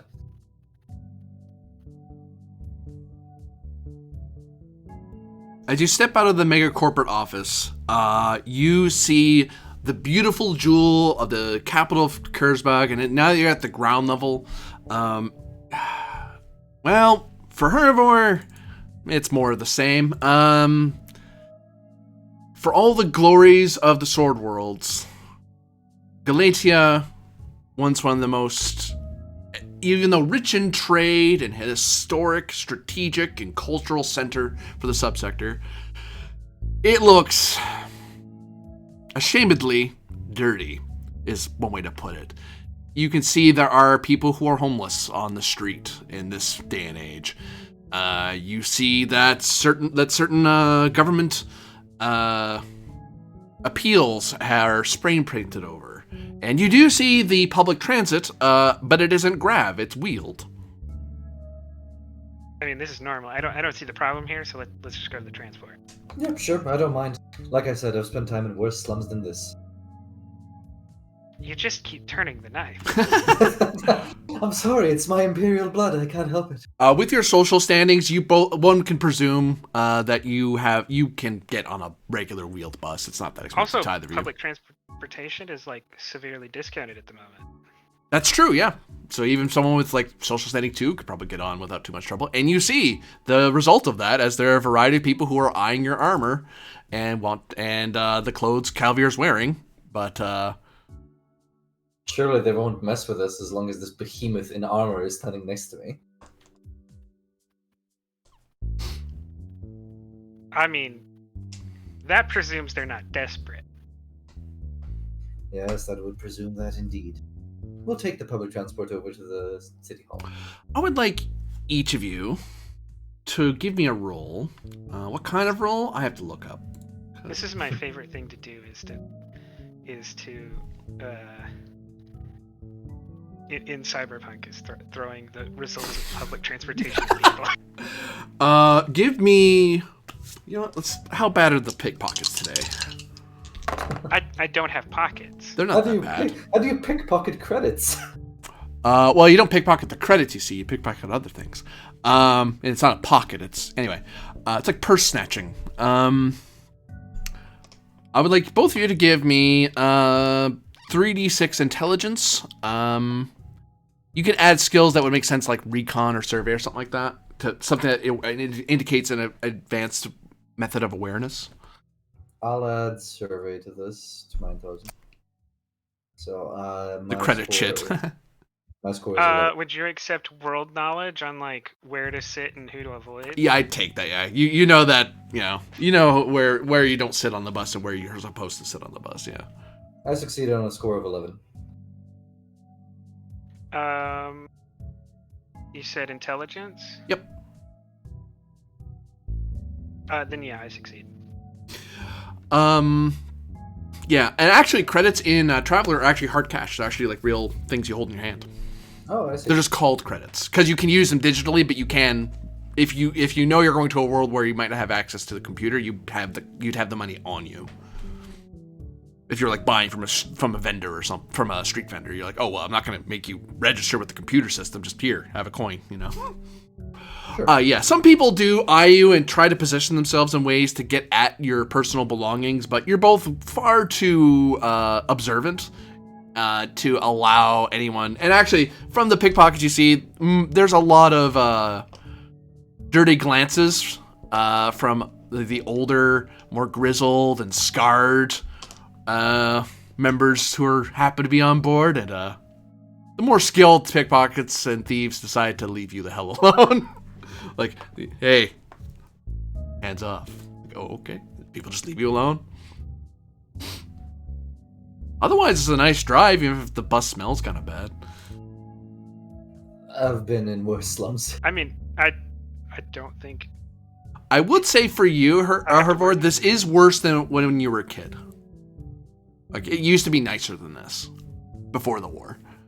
Yeah, before the Imperials. Heck, you even used to have grab buses if you wanted to pay a little extra. They don't have those in service anymore because they were all used for the war effort. Oh, yeah, that reminds me of that time we all, for some reason, were riding grab buses on that one planet into battle. Battle buses, what? Where's our battle? Where's our, like, grav military carriers? This is it. We just put iridium plating on the outside. You are not mechanized infantry, you're bust infantry. On some of the little billboards on the inside, like the little ads on near the roof area, just above your head, you do see some adverts for a Jordani church that promises newfound wealth to those willing to support the government. Give thanks to your government worker today for a richer tomorrow. Yes, our baronet did inform us of this one. That is the same one, I think, right? Yep. Something to do with the worm? Oh no, I'm thinking Dune. Yes, you are. My mistake. City Hall. Not as cool as a Gundam suit. Actually, this is a good point to take a quick break. I'm going to step away, refill my drinks, so you two feel free to step away and stretch your legs and such, and we'll get back to it in a moment. Good stuff. We'll be right back, folks. Don't go away.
I have returned.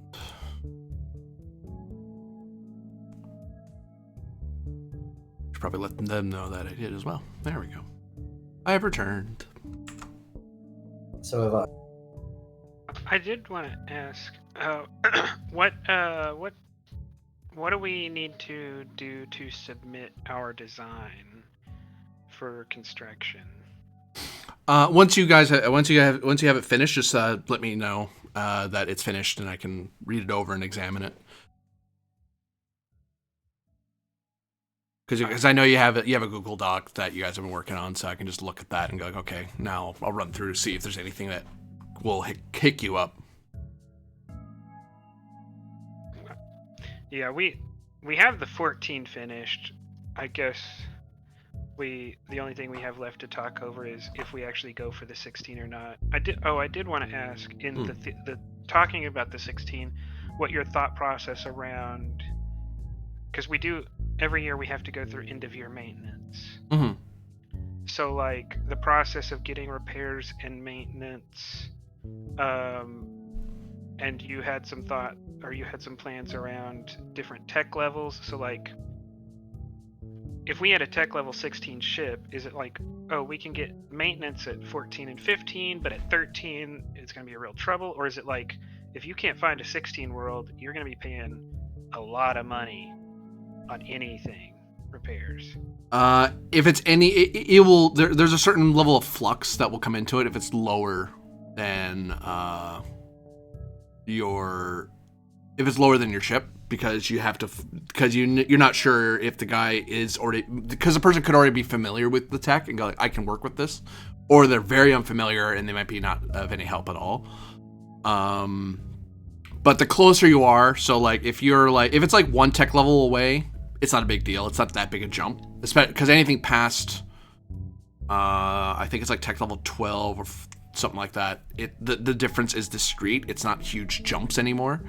But if you get to like 10 or lower, like you're falling away from Starship people. So at that point, they couldn't help you anyway. Well, 16 is in the age of artificial intelligence. That's one of my main worries. I don't know if lower tech worlds will be able to repair, like do maintenance or repair our mainframe, because it'll be unsapient, right? Yeah. Well, that's why you'd want to have, if it's the same tech level, there's no flux roll, it's easy. But anything below that, then they have to find workarounds to maintain your ship, just because you're so high tech that they're struggling to work with it. What do you mean by flex roll? I know what a flex roll is. I don't know how that's applied here. So that would change that. I would roll to see if it's a positive number, then they actually may even give you a discount because they don't see it that often and they're happy to. So if it's a positive number on a flux, then that's good. If it's negative, then if it's a little bit negative, they'll charge a premium because they have to call in an expert to help them, or they have to get someone over from another city to help them with the ship. If it's like -5, then it's like, I can't help you. I don't have the tools required to work on your ship. Okay. Then yeah, I imagine after we talk about it, we're probably not going to want to go with the Tech 16 ship, because I don't think the Empire has Tech 16 worlds. They might have 2 or 3, but I don't think they have any. The Sword Worlds don't have any. Tech 16 is Darien tech. Like, the Darians are the ones who have that level of tech. It's the Darien technology. homeworld we'd be going, Yeah. So I think the Tech 14 ship is probably more responsible to own. Because you're more likely to get it repaired and not have to run into so many problems. Yeah. The only thing we lose out on is a little bit of...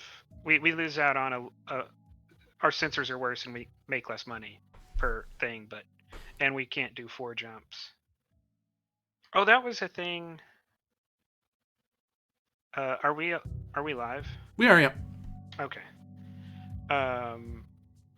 We needed a good mainframe for high jumps, because we have people with good astrogation, but no one has a real good astrogation intelligence combo. So if we want to do high jump engines, we need to do like a jump for. We need the Darien kind of tech to pull it off. Oh, nothing going over. Because that's the great thing about mainframes. Mainframes are not task enablers; they're task resolvers. Mainframes can decide to do and resolve tasks on their own without human input. They're pretty cool.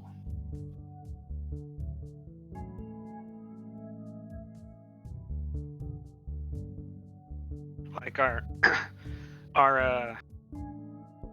astrogator doesn't have to do the astrogation. The astrogator just has to tell the computer, like, run the astrogation program, and then it'll spit out the results. Well, certainly things to consider once it's submitted. Like once you guys have it, just let me know and I can look it over and I can give any heads up if there is anything to worry about beyond what you've already pointed out. But yeah, so back to it. I believe the two of you are heading to City Hall to carry your package. Yep. Oh, we may have to step away briefly anyway for a couple minutes, so.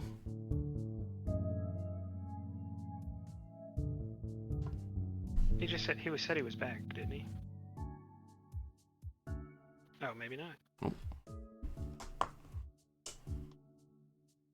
Probably stepped out just as we were talking about the ships. So is there one of these Soleimani churches in the city? You mean the Jordani ones? Are they the ones moving in? Yeah, the ones with the city and the government guys, the new religion. Yeah. Okay. There would be, yep, here in the capital. We might stop by there. City Hall? To City Hall. City Hall is... Oops, wrong prompt. This one.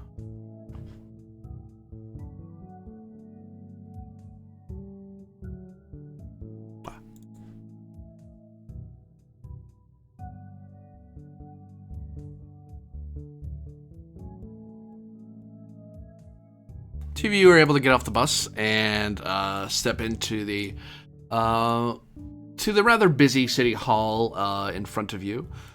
Can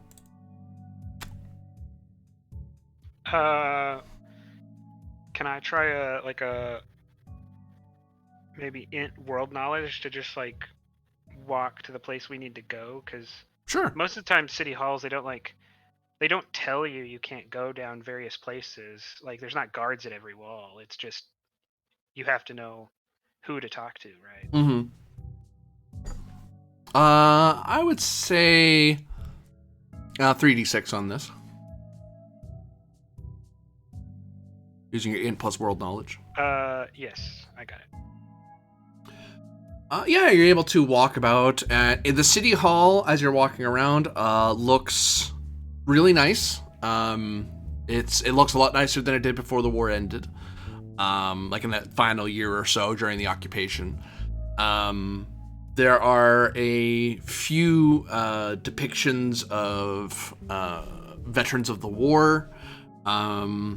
There are some pictures of notable gods of the Aesir. Although in addition, you do see that there are every so often, not in the main like halls of honor sort of thing, but in like little like lobby areas or like where people can get like snacks or something. There is a new image of what appears to be a Jordani man in long robes with arms outstretched and a nice welcoming gesture. Huh.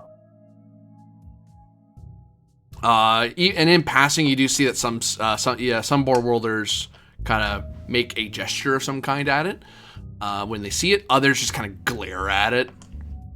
Do we know this guy? These are all resentful gestures. Yeah. I'm curious. Do we know this guy? The guy in the picture?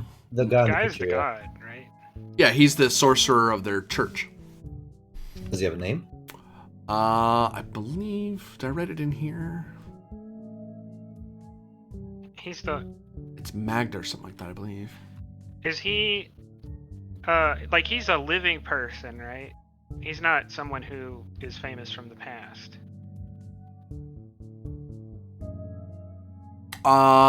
Supposedly he still lives, and he's ascended to godhood. Okay. It's that sort of thing. Okay, I was trying to figure out if he was, like, a religious official or an object of the religion. Yeah, he's the object of the religion.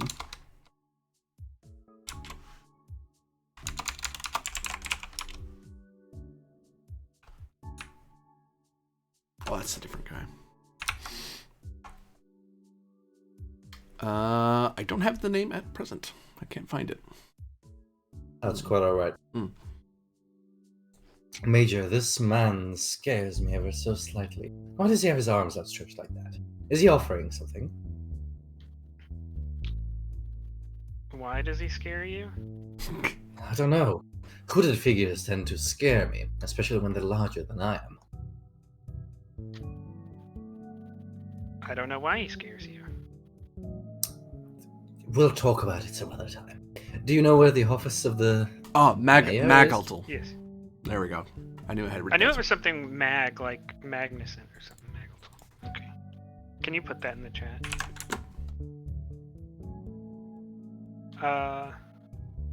The yeah. Sorcerer Magaltal. Oh, sorry, I apologize. I did not mean to blaspheme. The Church of the Great Sorcerer Magaltal. Or the Church Magaltal, for anyone who doesn't go to church. Do you know anything about this fellow? Aside from his name, or the fact that he's some sort of deity? Are you asking if I want to know what you think? No. I'm asking if you know anything about him. Hervor senses a chance to have a little bit of fun. Hervor is going to try and start small, but just like increase the cool things this god's done. Just like, I want to be a spokesman for this god, but entirely made up stuff and just trying to impress Calvir in a funny way. I'm relatively smart. Do I fall for this? 3d6 education? Yeah, that'll do. For both of you. Oh, we're just trying to roll against Wow, I like fail. Wow. Wow, that is amazing. I might have accidentally converted him. Oh yeah, Hervor has like the best stories, and they're wow, you never heard of that, but I mean, the Zhodani are weird. I mean, maybe that's true. I mean, there's all kinds of things they supposedly do. I mean, they have access to ancient technology, supposedly, and I mean, maybe that's true. I mean, you did hear Sonics did blow up a guy's head once, and maybe that's what really happened. Yeah, Ugh. he used his mind to turn a fish into a starship to spread the religion throughout the seas. My word. Yes, Perhaps I shall pick up a Lord, it pamphlet. was Are there any pamphlets here? Actually, there is. You see, there's a little desk and there's little pamphlets that are right in front of it. You know, for convenience. I'll go up. Yeah, I'll go up and grab one. Grab two. I'll grab two. Yeah, sure. What a curious thing. I shall have to look more into this. By God. We could go to the church. I would say yes under normal circumstances, but unfortunately we have a job to do and a dinner reservation to catch with the bear later on. And the baronet. Let's go. As you pick up the pamphlets, no one pays much mind to the Vallani grabbing some. Well, they pay mind because he's Vallani, but yeah, that's normal. But they do give Hervor a look like, oh, okay. And they give you a little bit more distance than normal.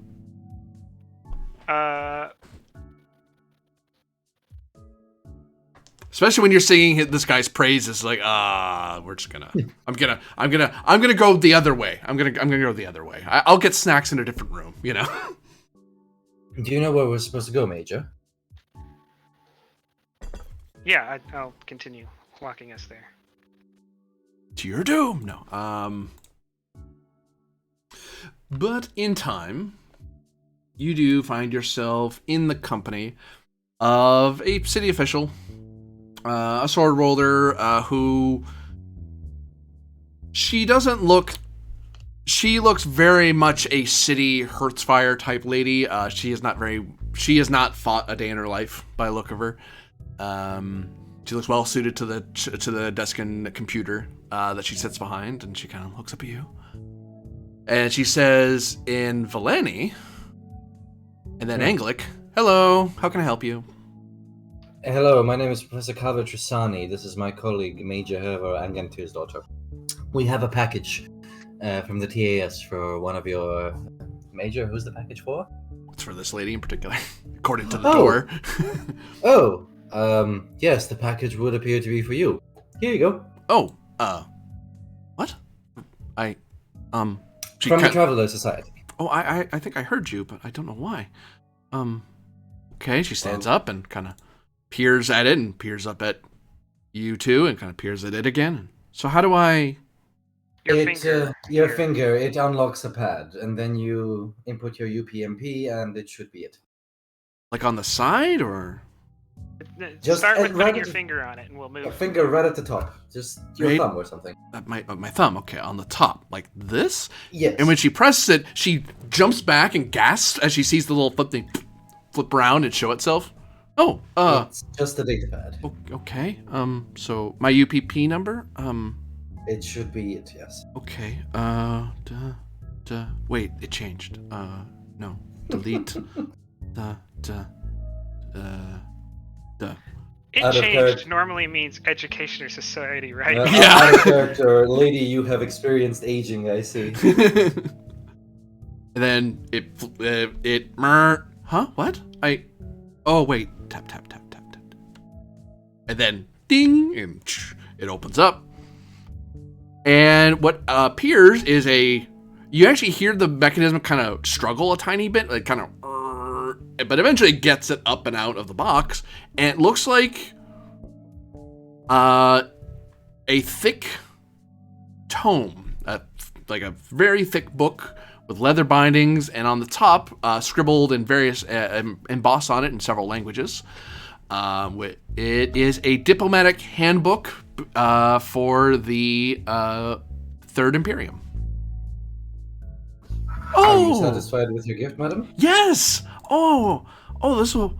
This is great. Honorable warrior, could you like move this on the desk? It's quite heavy looking.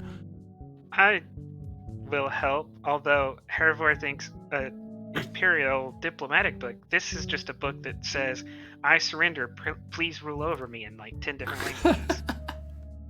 Then I move the book. You move the book down. It is quite heavy. You don't have to do a test, but this is a hefty book.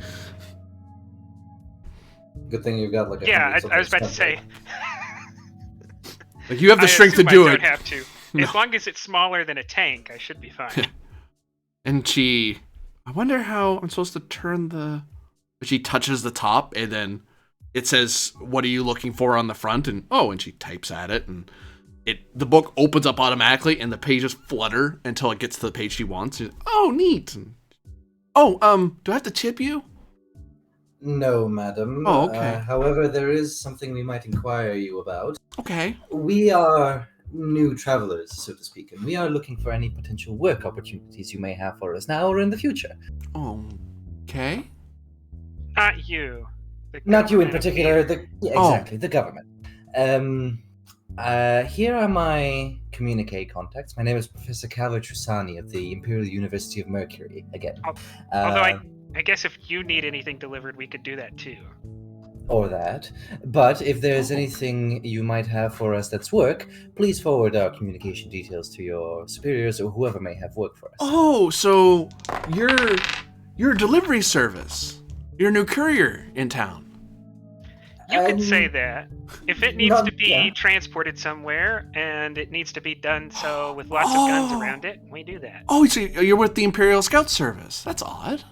In a way. Not exactly, but kind of. We're a bit of a motley crew, you see. More independent contractors than government organizations. Yes, quite. Not on the government's payroll. On our own. Well, hopefully on the government's payroll, but not directly. Are you rogues? No, do we look like rogues? I mean, Madam, I'm an academic. Is that what you need us to be? Look, I don't like.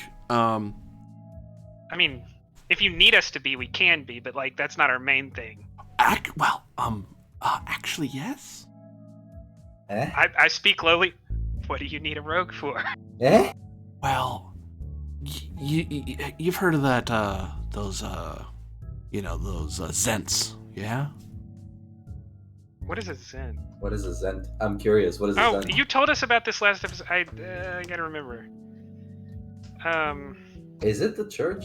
No. She's talking about Shodani, but she's slurring the name. Okay. Zent was like we were joking, and Zent was close to how the language was spelled. Yeah. Okay. It's an impolite way to refer to a Shodani. I know about the Shodani. Well, they have one of those churches here, and a couple rogue couriers could maybe make them leave, so the glory of this year may rise. Oh, and exactly what did you think the going rate for dislodging a church from Beater would be? 1 second. She sits down at her computer and starts typing at it. If your She's Googling what's the standard rate. If your answer does not start in the mega credits, your answer is wrong. Oh, hold on. Let me look it up. Okay. Maybe it isn't. You don't know, apparently. Like, does she have a database of anti-religious activity? Like, oh, it is a major church, but like it's only new here, so that's only a third the price, and yeah, she has a price list. It's monotheistic, so that's another 20% added onto the price. Like, she's going through her process. Apparently. Major, do we really want to dislodge churches, especially with such good ones like that? Calvir, we are honorable business associates who listen to every inquiry and judge the price based on such. So let us hear the job and the price and decide. So you are quite right about it. You might want come closer. I don't want to shout it to the hall. Come closer. Yeah, come closer. Okay, so I can get you the package. She nods very slowly to make sure you understood that she said package. I can get you the package, and she scribbles on a piece of paper. And you deliver it, and I give you this much if it gets to where it's supposed to go. Yeah. Okay. Can I use some kind of intuition to guess? Is she asking us to bomb a church? Would you like to roll insight on that? Well, actually, no. Sorry, insight is something else. You can roll intelligence. I'll call this 2d6. She's not exactly being super. Intelligence, Winchester, you could insight this. The GM did say you can ask questions like, should we do this? Should we do this is a way to ask that, yeah. Should we do this is different from what is she asking us to do? Yeah, that'd be a more curiosity question. Okay. Would you take fighter, because this could potentially have explosives in it? She doesn't have the package in front of you. She just showed you a number and said she'd deliver a package. Okay. Would maybe you're trying to read her emotional state. Okay. So something along that line, if you were trying to do a skill test. Sapper is not an option because I don't know yet.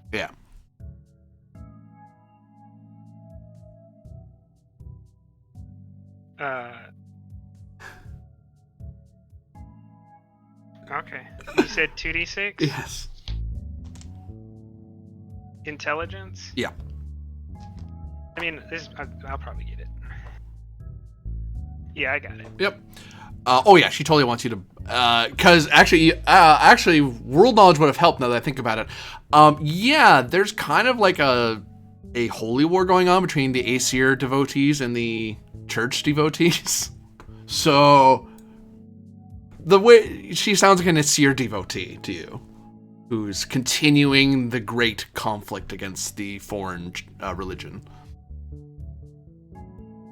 The fact that she's a city employee is unusual, because you're not supposed to officially be supporting it if you're part of the government, because officially you're supposed to discourage violence. But, you know, the Aesir faith is the Aesir faith, and sword wielders are not keen to stop them from doing what they want.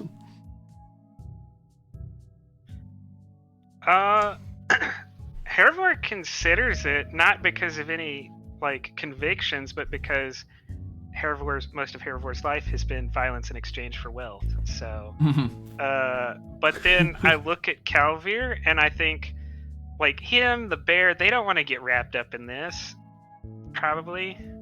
So I look at Calvir. If Calvir, like, really wants to do this because of the money, then I might consider it. But GM, Calvir is a smart fellow. 76,800 credits is not a lot of money, is it? It's a fair chunk of change. it is a decent amount of money, but it's not a decent amount of money when you consider that you've brought the entire Beater military and legal system down on your head. Like, you do this and don't come back to Beater after you do it. I'll just shake my head at you, no.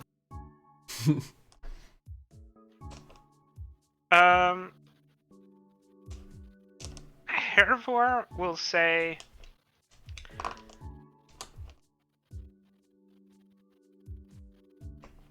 this is a roguish contract, and we do roguish contracts occasionally. And we very might well take this job, but we need to do reconnaissance before we can agree to. We need to make sure it's possible to complete before we take the job. That way, in case we determine it's not possible, you don't waste your money on us, right? So, maybe just give me an idea of the destination of the package, and I'll come back to you later to tell you if it's if we can accept the contract. Oh, well, the cathedral. It's easy to find. Oh, okay. Yeah, give us a short amount of time, and we'll let you know if this is a serviceable contract. Oh, and madam, your name, so that we may contact you if we do decide to accept. We have her name. We do? Good. We came here because we knew who she was. Your communique info, then?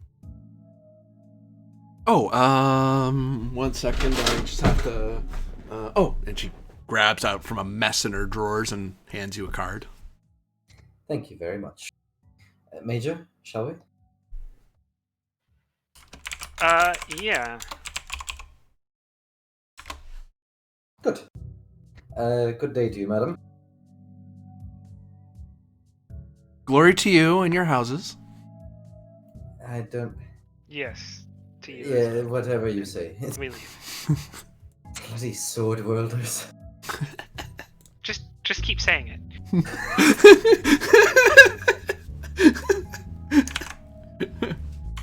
Why is it on my first day as a traveler, someone asks me to bomb a church? Couldn't It's there better be any than being normal... at your last day of being a traveler, right? Couldn't there be any normal people on Beater? Are you all weirdos? You know, wherever you're from, they do violence there too. Of course. Those blockheads at the University of Mercury sure did violence, as I explained to them how they are not supposed to copulate while they are doing their service. Because the last thing the Navy needs is babies. What kind of violence are you... Never mind. I don't want to know. You haven't met don't any wanna Imperial know. Marines, have you? I mean, I've yeah. killed a few. As long as you haven't spoken to Like- them, you're fine. Yeah, we didn't really speak that much, so much as we told each other to die. Good, because I can see your IQ hasn't decreased. Mine has. I believe you. What's I next? think now we go to dinner, because we definitely won't be able to go to dinner if we go to the other place. We could also go to the cathedral and sell this lady's information. Sell this lady out to the cathedral folks. Get some money from that. We can go to the cathedral. We will not sell this lady out. Oh, is it because she's one of yours? She's trying to commit a terrorist act, you fool.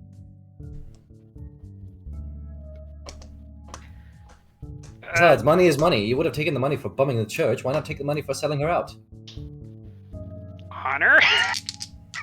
Oh, honor. What an outdated sword wielder concept. Perhaps, but that doesn't make it any less in force. Who's she, anyway? We can go to the church and we'll discuss further once we get there. Who is she, anyway? Is she someone important? She's a functionary of the government. Do you honestly think the government of Beta, or the Sword Worlds in general, the Border Worlds, would care if she disappeared? Who is she to the entire government? If they care less than 76,800 credits, I don't care. Let's make it 77 then, and let's see if they care 77,000 credits much, we'll talk about it later. Very good. I can acquiesce to this request. So, cathedral or lunch? Cathedral, then dinner. Cathedral, then dinner sounds good. Actually, I can give you her actual rank, because as a functionary, she would have one. Oop. I doubt it's high enough to get away with bombing cathedrals. Senior Supervisor, F2. An F2 functionary. She's not even management. Yeah. Where did she get 76,000 credits from? That's Screw like that. 2 or 3 years' salary. Where'd she get a bomb? Oh, maybe she was born rich. I could just tell you where to walk from here to get one. Oh, I'm sorry. That's easier than understanding where she got the money from. I didn't know that every person on Beta read the Anarchist Cookbook. You weren't here in the 1080s, were you? We call it the Tears Guide. Yeah. Yeah, Susag was on this land reclamation thing, and everybody was reading it. It was wild. I imagine so. I really should take you to Asgard once. Lovely place if you ignore the toxic chemicals. I mean, I've seen a destroyed world. Yes, well, you haven't seen it till you met the people. Lovely as they can be. You know, as Imperial Marines, as Sword World Marines, we rarely get to meet the people as such. Now that we have peace, perhaps they can change. There's no need for that armor and that hammer anymore. At least I hope. That's not true. We just got offered 76,000 credits because we had the armor. Oh, for Christ's sake. We're not looking to bomb the cathedral. Get it in your head. I mean, it's on the table, right? It's who pays more. And No, bombing it is out of the question. If the cathedral is willing to pay more for information as to who is willing to bomb it, then yes, we will give her the card. I mean, I think it may come up to a vote, but we'll get both sides' informations first. I hardly doubt the Baronet, for instance, would agree to something like that. I don't know, the bear seems like he does bombs. The bear was a scout. An Imperial scout. Scouts don't do bombs. Excuse me, says a law enforcement official with 2 guards behind them. Yes, hello. Can't you see we're in the middle of a discussion? What is it? I have some reports about some rather interesting conversations you've been having outside of City Hall or near the vicinity of City Hall. I just wanted to solve some people's worries, is all. Can I have your UPP codes, please? Yes, of course. Give him the UPP code, and then I'll say, does your curiosity need solving? Given that armor, yes. And although I am curious about your package, but the major here is an ex-soldier of the Sword World, and this package belongs to the TAS. We're in the process of delivering it.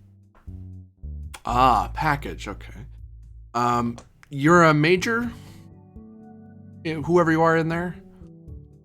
Yes, Oh, that's who you are. Was a major. I see. Alright. Oh, you're travelers. The very I am same. not a traveler. Also, We just wanted it's to get not in like on this is gonna come up very often, but I'm famous in my neighborhood.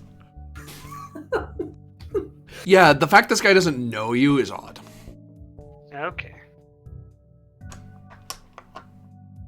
And actually, looking at him a bit more closely, he looks more of Calvier's genotype than yours. It's a Valania law enforcement official. Oh. And then you look at the uniform, that isn't the proud hues of blue and green of the city guard. That is Imperial internal security. Which has no legal authority here. They might NSA? operate here because they have interests, right? But on their own fiction is that the border worlds are independent, right? Supposedly, yeah. Yeah. You can question him on it, that you are right. This is No, just hand over the UPP. Yeah, I'll tell him the UPP. So, we got some reports that a well-armored person and a Valani Imperial citizen were discussing something about bombs in the area. And, well, I happened to be nearby, and I just wanted to see what the conversation was about so I can tell people to not be so scared of you. Oh, My apologies. Have you ever been to Lant? Myself? No, I wouldn't say so.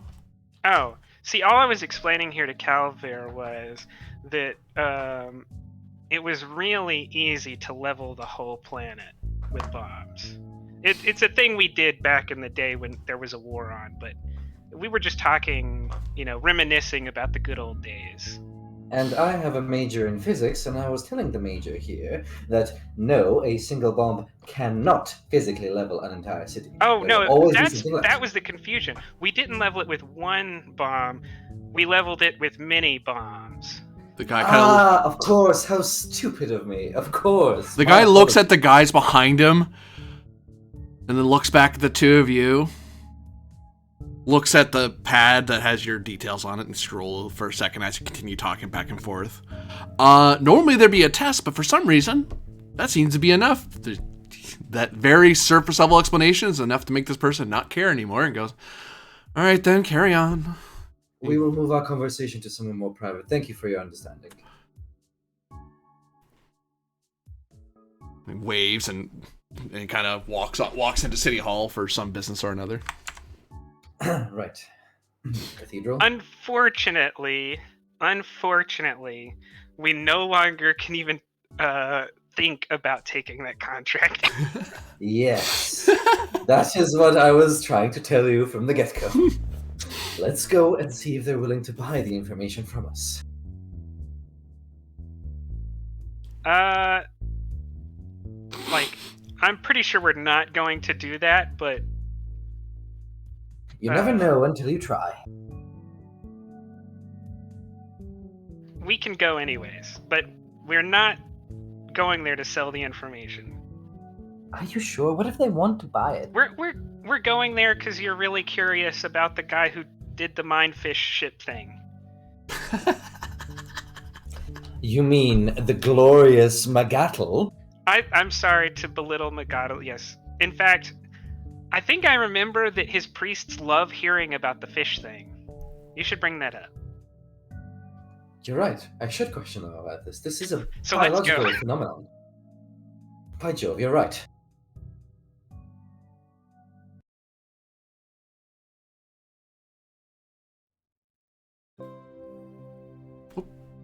Too loud, less loud, thank you.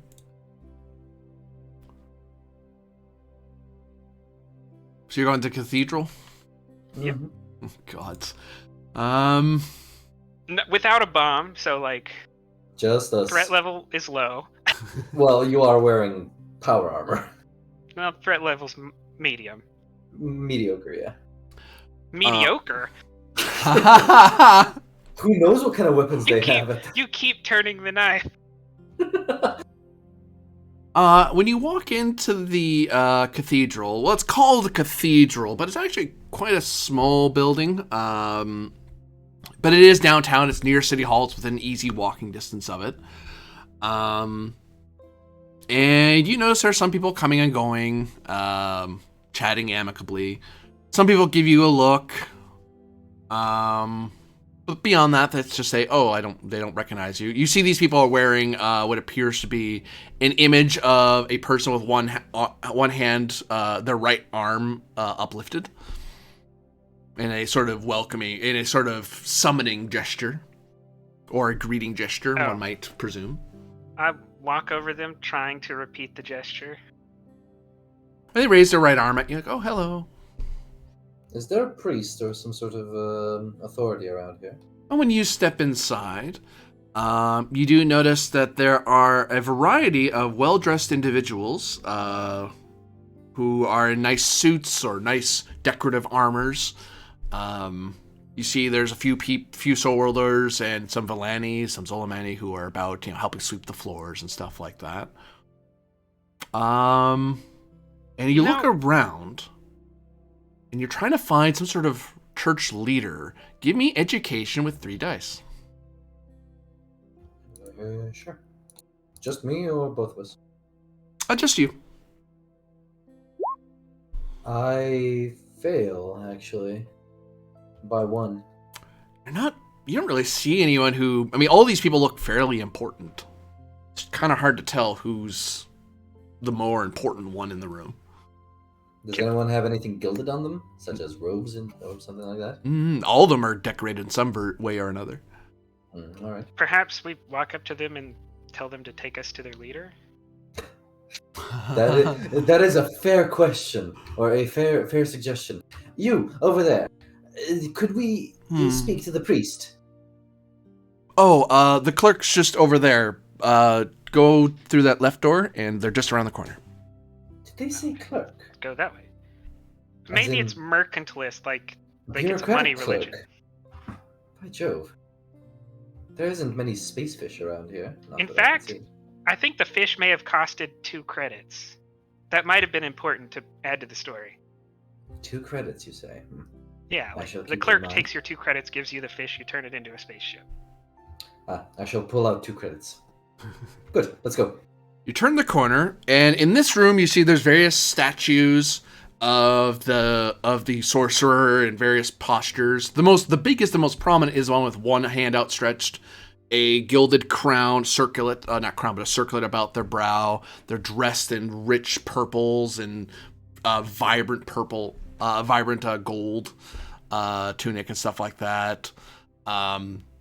But there's other smaller statues of this person doing other things, like reaching down to a rather downtrodden person and helping them to their feet by the look of it.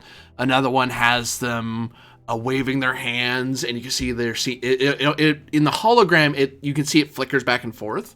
It looks like they're summoning a starship into existence. But from all this grandeur and beauty and prestige, they're right around that corner is a little desk with a little keyboard, a little monitor, and a sword wielder, a bureaucrat in a suit, tie, kind of looks up at you. Yes. I give him the hand arm thing. Yes, hello. I give him 2 credits. Bribing a civic official is a crime, sir. It's not bribing. You're supposed to give me the fish now, no? What? No, that is not how that works, sir. I'll look over at her more confused. I just say, "What? You're Solomani, aren't you?" Or Villani. Okay, you're Villani. I just put my hand up and whisper, "He's Villani."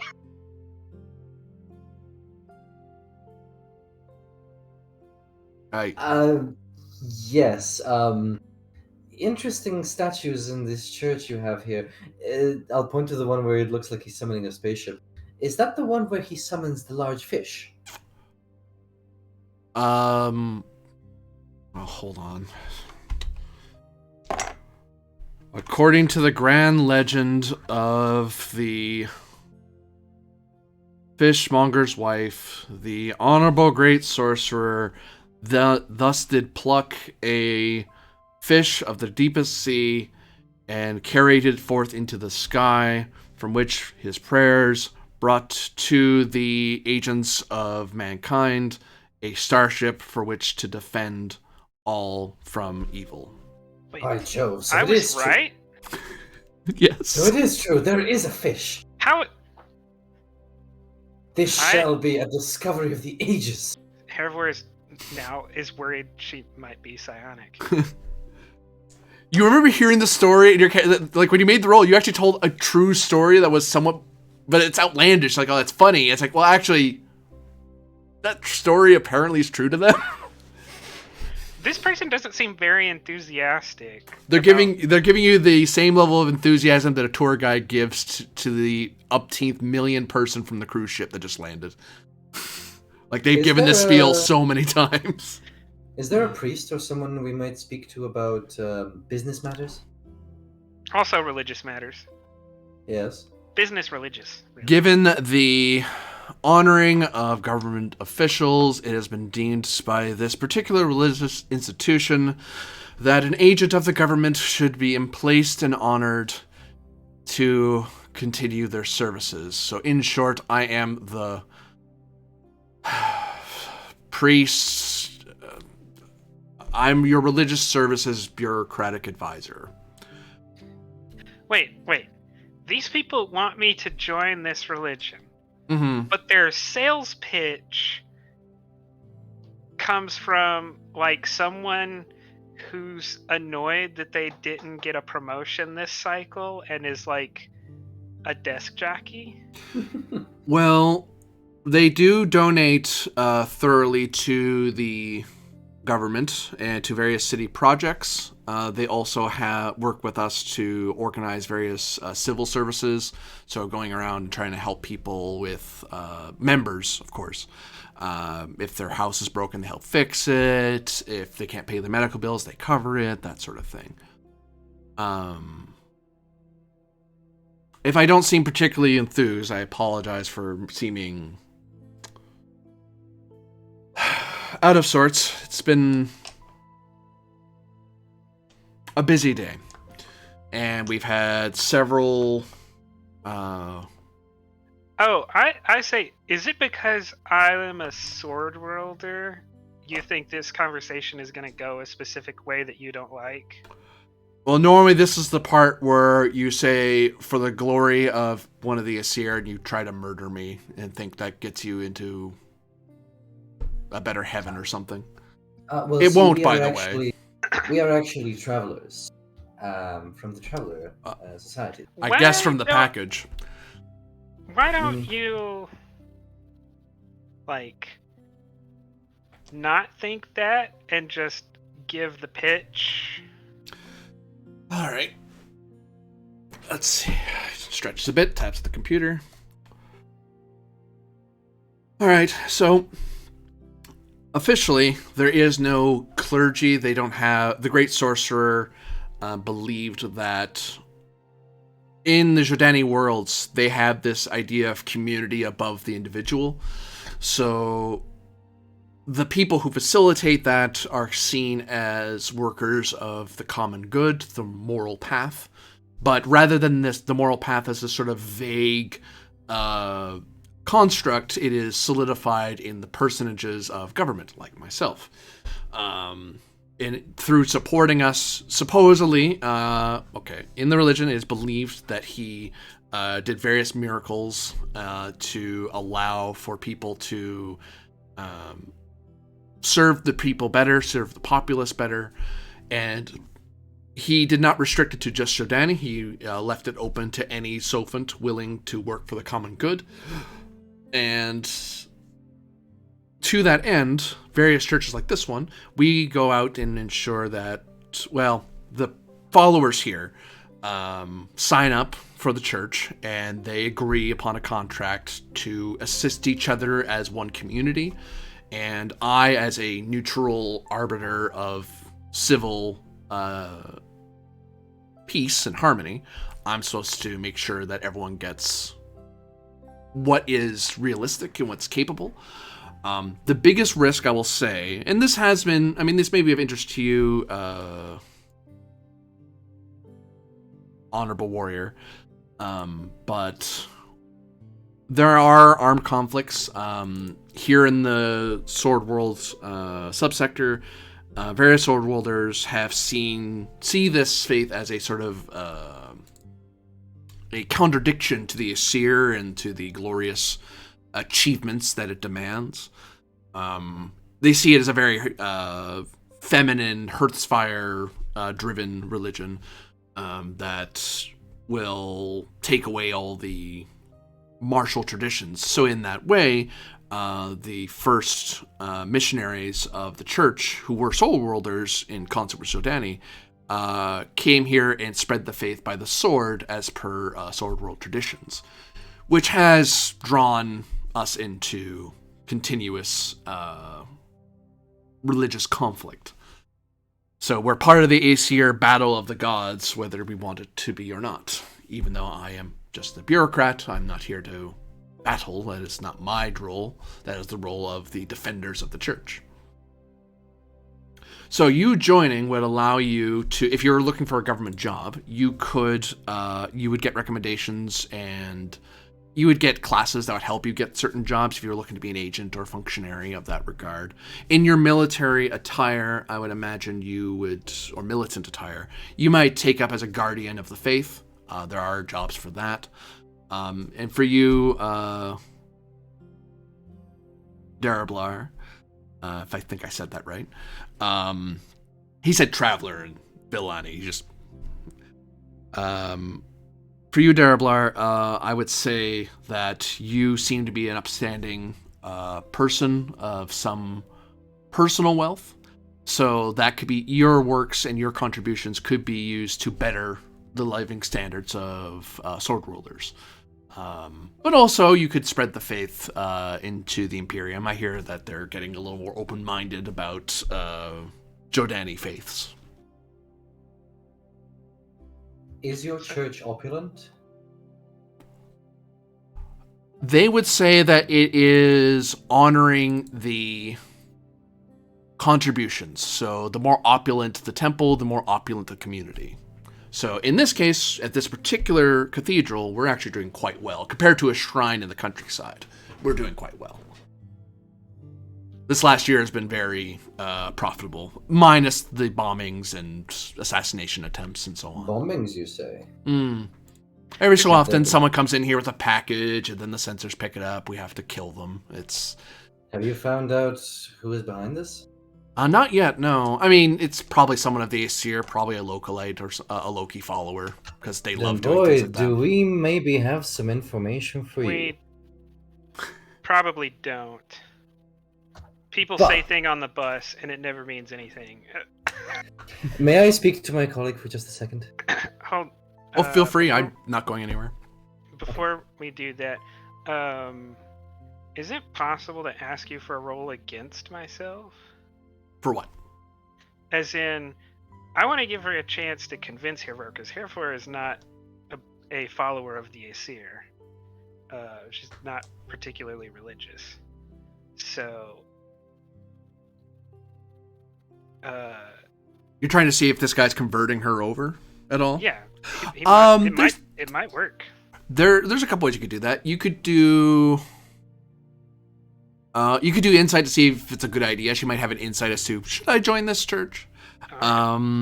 Alternatively, I would call it in a 4-die intelligence roll or education roll.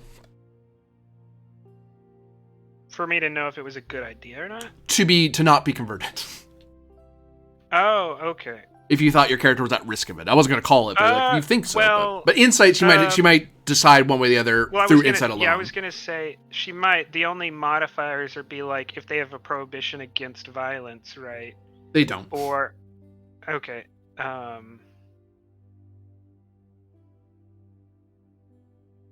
Then yeah, it might actually be. I was thinking it would be more difficult for them, but if they don't have a prohibition against violence and like this could help us make money. oh no, there was one thing. What their opinion on the reunification of the sword worlds would be like if their job, if they do their thing and they start converting people, are they going? Would they be in favor of reunification? Oh, like disassembling the border worlds and making it all just the Sword Confederation again?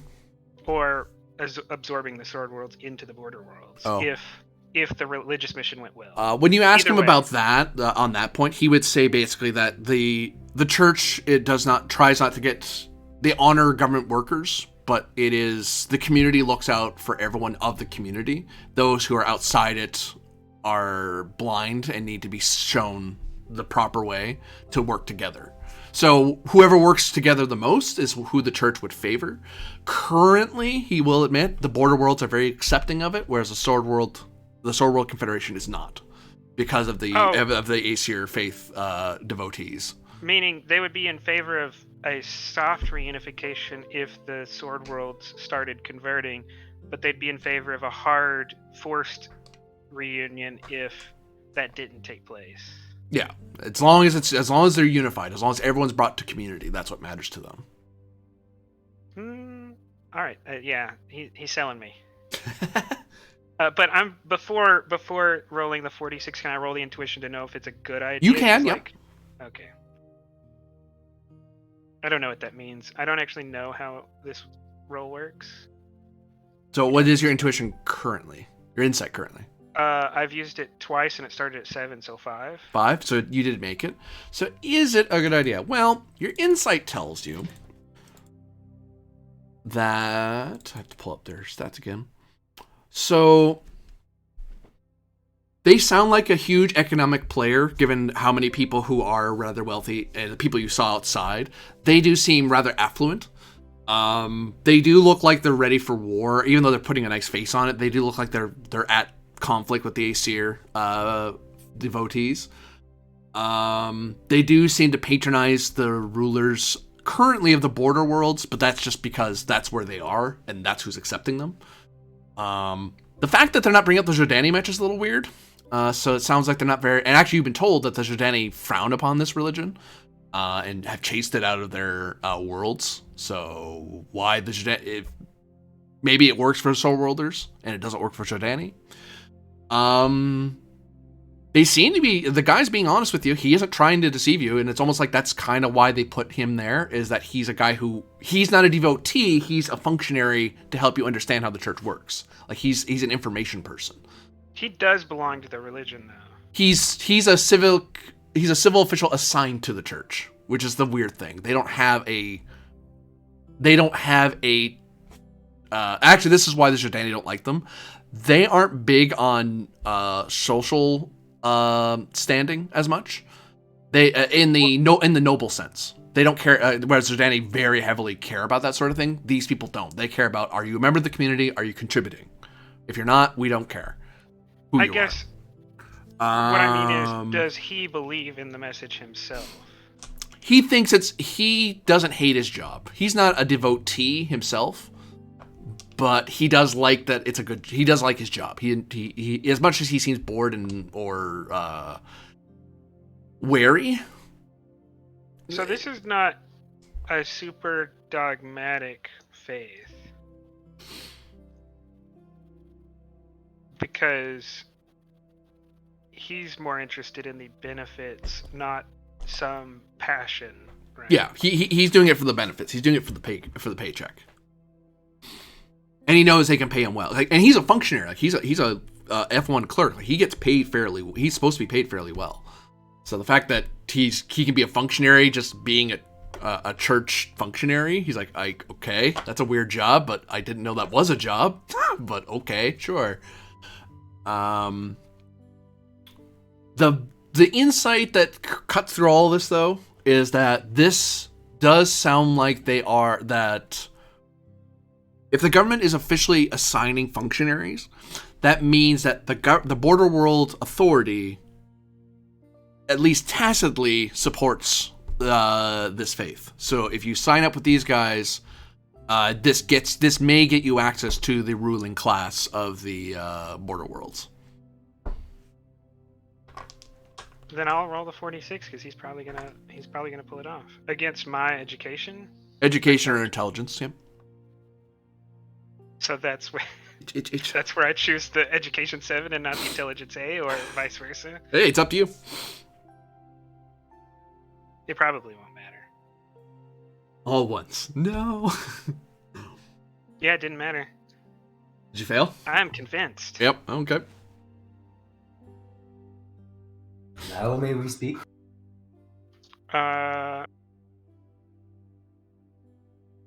Yeah, we can speak now. Did you Okay. step away a little bit? Give me a reason why we shouldn't sell this guy some information. It's free money. They're willing to stop whoever's putting I these think we should bombs just out there. give it to them.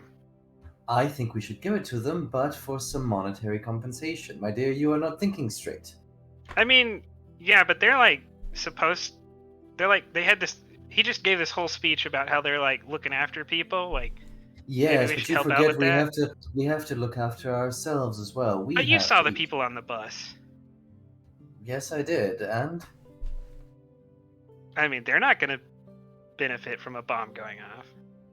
no, but the church will benefit from the bombs not going off. So they don't yeah, have we to should put just some tell them so they can do their mission better, right? For monetary compensation. We have to eat as well. Or did you forget that? We're going to eat in a minute.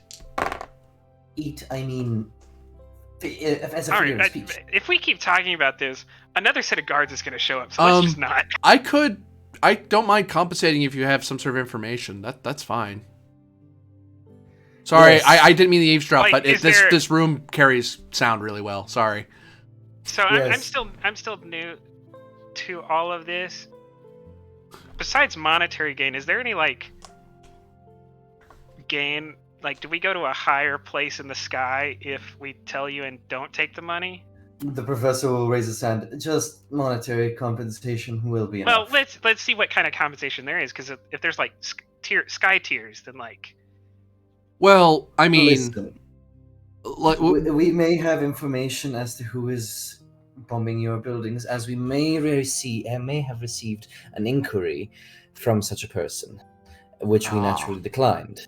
But yeah, and we would like to know, like, according to the cathedral, should we sell that to you, or should we just give it to you and you give us? We like, will, of course, accept any monetary compensation. We you throw also at us. might accept like religious compensation too. We may not. I mean, we may also not Please, sir. take money. Would you be willing to listen us out? First off, Oh, I'm we trying. have information. We have information Well, as to who just- is trying to bomb this place. No, Major, please, Major. Tell us You a are not monetary thinking number. rationally, Major. No. Tell us the monetary number and tell us the religious reward, and we'll take that decision from there. the functionary waits for a bit to see if you say anything more. Yes, please. We have some information. Yeah, let's get Throw both us options. Let's Throw just us a get both price, and options. I'll give you solid evidence. Okay. So this is very concerning, but as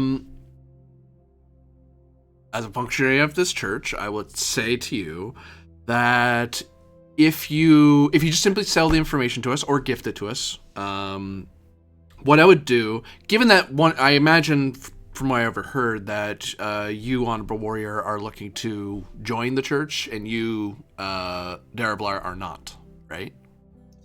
I simply. I mean, I don't think Carver heard enough about the tax benefits. Like, if you go over that part again, he may be on board. I mean, there are tax benefits. You could write off some of the religious See? activities. See what I said? Like, you're. I'll take a paycheck.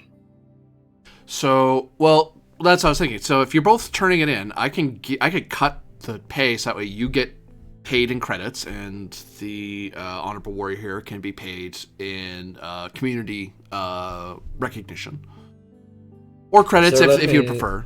So let me be straight with you. Do you wish to know how much we were offered to bomb this place? Well, it doesn't matter because we're not going to do it. Obviously, we're not going to do it, but would you like to know? I'd like to know, yes. 76,800 credits. Ooh, price is going up. That's worrying. I mean, it's the economy, you know. Yeah.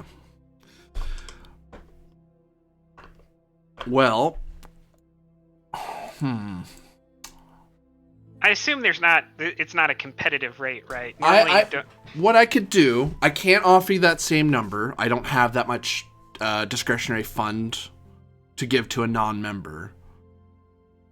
What about a member? And then he gestures. There is that, yeah. So what I could do, if you want a quick cash, depending on the information, if it's actionable information and it leads to their death or capture, then what I could do, I can take some of as much of my discretionary fund as I can. How much do I have today? 1 second. Okay, so I could give you about $8,000, and then the rest I would have to take a procurement for religious services from the government. It would be approved. I'd be surprised if it wouldn't. It would just take time. Is the only issue. The alternative to that, though, is I could get you a meeting, a patron meeting, with. Let's see. Be a good person for you to meet. That'd be good. Be worth your time. Anyone who needs small amounts of cargo transported very discreetly in a heavily armed ship. That's the kind of people we're looking for. Oh, you're a traveler as well. Oh, okay. Yes, she may have failed to mention that. We just joined up a couple of hours ago. We're joining all kinds of things today. Oh, congratulations. Congratulations to you. Sounds like you're having already the church's luck is bestowed upon you. Yes, as for your proposal. Yes, so... now, this may not sound particularly prestigious, but hear me out.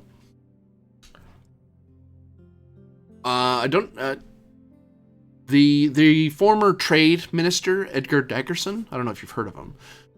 He used to work for the Border Control Authority. He's actually looking for some people for some pretty expensive work, and I could give a recommendation from the church to him. Because he isn't in government now, but he was, so we have his contact information, we can reach out to him, and then we can set up a sit down for that job. I would still give you the $7,000 plus as much as I can get out of the city fund.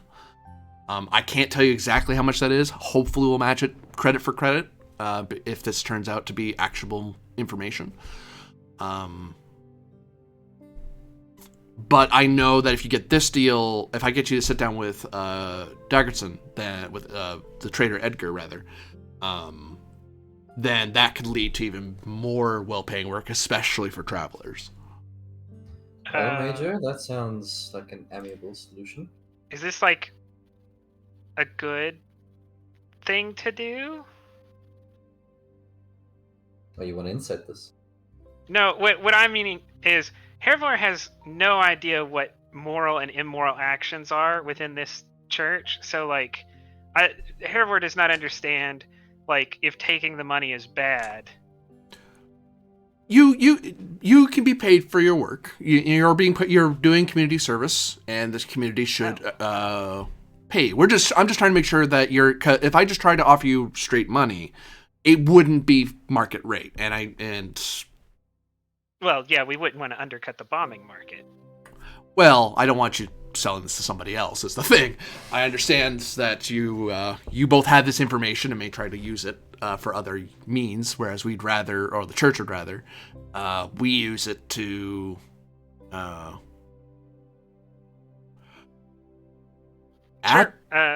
there's one thing you could do. So I could do it that way, or I know that there are several devotees that would gladly do services. There's this sort of mix of Aesir sacrifice and the Great Sorcerer methods, where if we have the person here, if you can bring them here, then you could probably pass around a collection plate among the petitioners for your community work. And as you saw out there, they are not exactly hurting for credits. So I heard the word sacrifice in there. Yeah, I don't think we want to be involved. Is that on an altar with a sharp stick?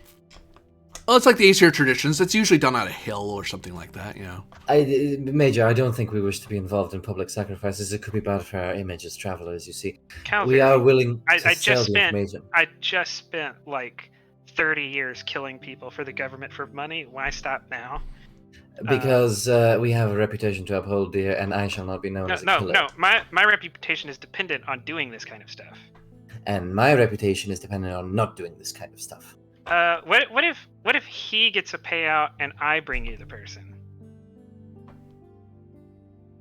Well, it's the same idea. I can make the same arrangements. Major, it doesn't Network matter. company? We're still in the same traveler society. Your name is linked to mine now. It's give and take, right? It's give and take. Listen, Mr. Clerk, I'm sorry we didn't catch your name. My name is. I thought I wrote it down. Oh no, I didn't generate this guy's name yet. Sorry. 1 second. That's fine. Mr. Clerk, thank you very much for the offer, but I'm afraid we'll only have to accept the part where we don't get to kill someone. We're not going to kill them either way. That's on you, and on your people to bring this person in. Do we have a deal? I'm fine whichever way you're more comfortable with. I'm just facilitating.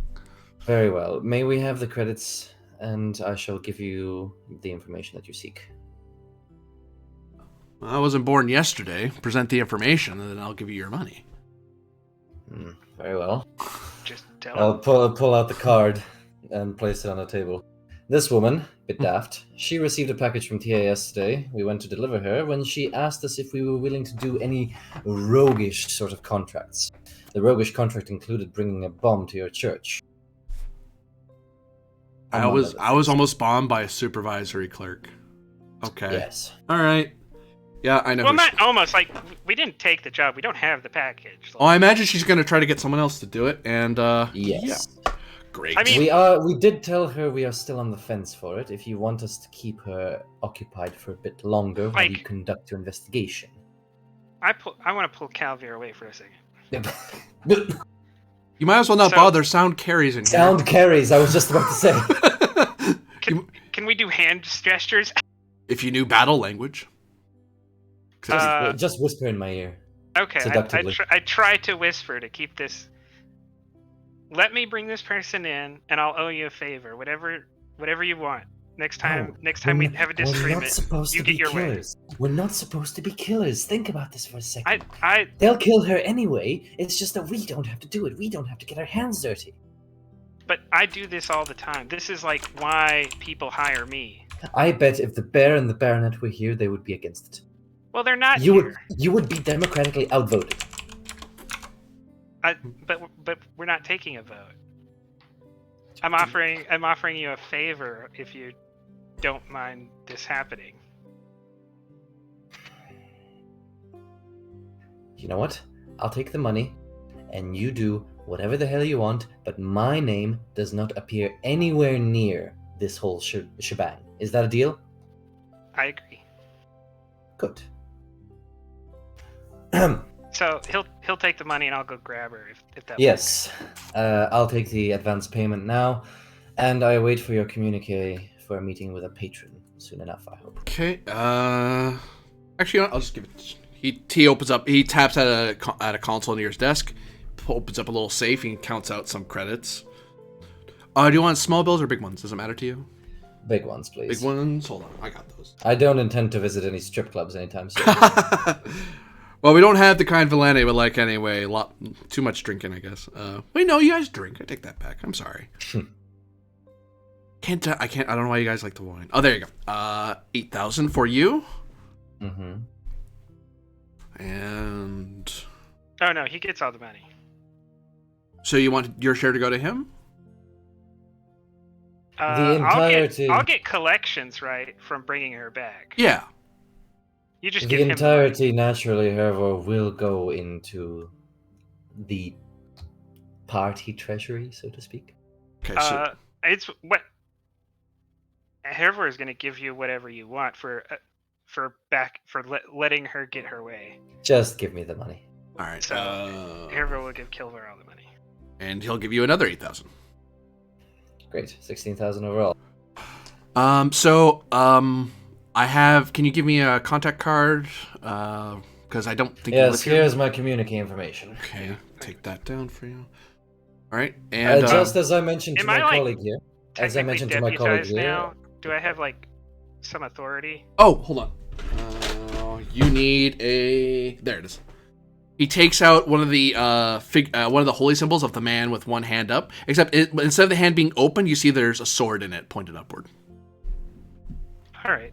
And So- you wear this about your neck. It puts you in the... It signifies that you're a member of... You're a guardian of the faith, and you are participating in the holy conflict. Oh. Well, I If put it on I and turn to may- Kelvin and say, like, I'll see you for dinner. Yes, I'll see you for dinner. If I may, sir, like I mentioned to my colleague here, Hmm. when the moment comes and this person is brought here, I want my name kept strictly out of it. Oh, yeah. In fact, if we can just, like, put in the records that this was all me. That would be splendid. Well, I have to... For tax purposes, I do have to list your name for receiving a reward. That is quite all right, but when the execution about- comes up, keep my name out of it. We already kind of need to form, like, an limited liability company. So, like, can we give you the name of our new company? I would need a registry number for it. We'll take Do you care do of that? that. We'll take care of that some other time. We have to go to Can a you clerk. register companies? Only if it's a member of the church, which I don't think you're doing. No, we have to register. Well, I with am a the member of the Charter church. Well, you are, but the whole community has to be part of it. Otherwise, we don't. For tax purposes, we can't register through the church. Oh, they would be okay. It would have to be through City Hall We'll register through the Traveler I'll- Society. It's fine. I tell or you Spaceport Authority. Either way, would I work. will go. I think. I'll go to City Hall. I'll register our new company, and then when I bring her back, I'll give you the number so you can keep his name out of it. But he's a member of the. My Won't he- name will won't- still inevitably be linked to it. Like, aren't you Well, two but- shareholders? But there's though? like, Yes. there's like one step of like they'd have to do two things: go to the church and City Hall to find out that information. It's too many Ah. steps. My point is, when the Okay. execution Well, I was comes, trying to protect your please, name. please just keep my name out of the execution. That's all I ask. Oh, okay. So what I would suggest then is that you just wouldn't bring up this person's name during the collections, Yes. because then you're collecting for yourself for your heroic duties for the defense of the community, so on and so on. Yeah, something like that. And you're just registered for turning in information to the defense of the community. That's different. That's a different activity. Yes, a snitch is not a killer, at the very least. Pleasure doing business with you. And you. And I hope to see you again under better circumstances. Good luck with your bombing problem. Hopefully it shall be resolved soon. I sure hope so too. I like this job. See you at dinner? 71,000. Man, where'd you get the money? 76,000. 76, either way. Very well. I shall depart. Meet me at the restaurant soon. All right, I head back to City Hall. So, Calvi, you're heading off to dinner. We're Mm-hmm. gonna put you away. Herbivore, you're going to City Hall. 1 second. Boop. Boop. Nope. This one. So Herbivore goes to City Hall. I go to the office. You Go go to to her office. You go to her office.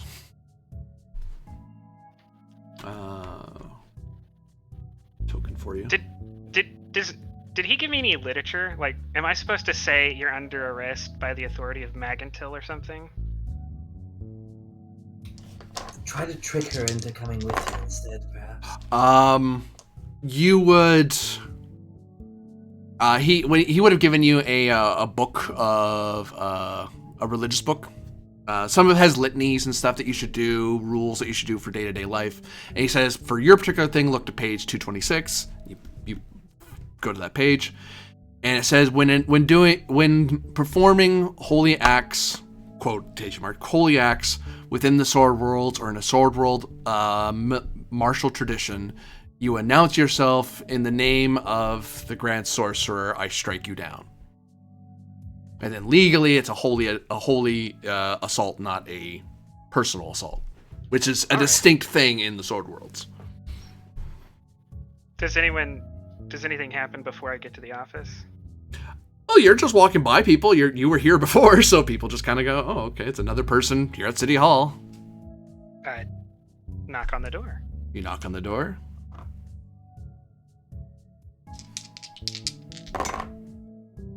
She's inside. She looks up. Oh, yes, hello. I say, I'm here on the authority of Magantil. You can either die here, or you can come with me and maybe not die, but probably still die. Your choice.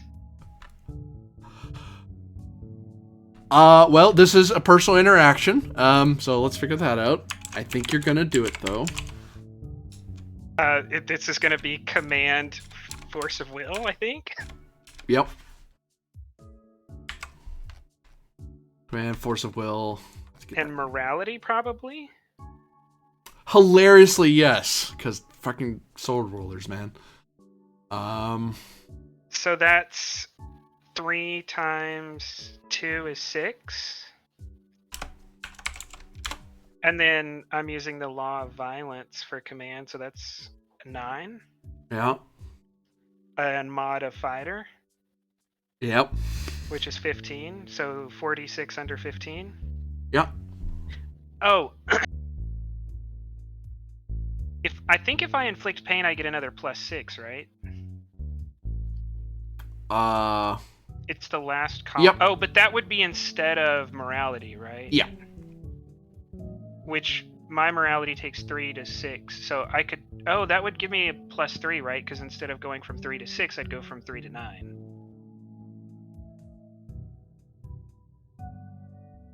I mean, hey, the church has given me all the permission I need to do this, so can I, like, I don't know, grab her in a. Using the suit to apply a little bit of pain? You could, yeah. Okay, so that's force of will 3 plus 6 is 9 plus 3 is 12 plus another 6 is 18, so 46 under 18. Yep, just don't roll all sixes by the sound of it. Well, no, there's a variance of... No. Yeah, I could. You could it's not diff likely, this. but I could. Yeah, I roll under. Oh my god. Okay. Ow. Stop. Ow. I will take her back to the church. Anytime, if anyone like says anything or tries to, or like does, like, if anyone like comes up to me confused or looks like they don't know what the situation, I'll just put up the little thing and says, "Business of Magantil, like, stay away." Hopefully, I do not cause a riot.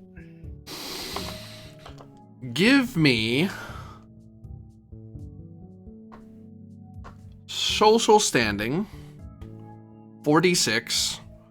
Your target number is increased by 1 because you are bearing a holy symbol. So this is deciding if someone sees you in the dense packed streets of the capital city and says, you know what, I'm gonna grab on my holy symbol and I'm gonna take a shot at this person with the appropriate tools. Can I ask for skill and fighter added to this? You could sizing me up. Yeah, it's like, maybe I don't want to fight this person. Social fighter, which is 13 plus 1 is 14, so not great likelihood. Someone's probably gonna take a swing.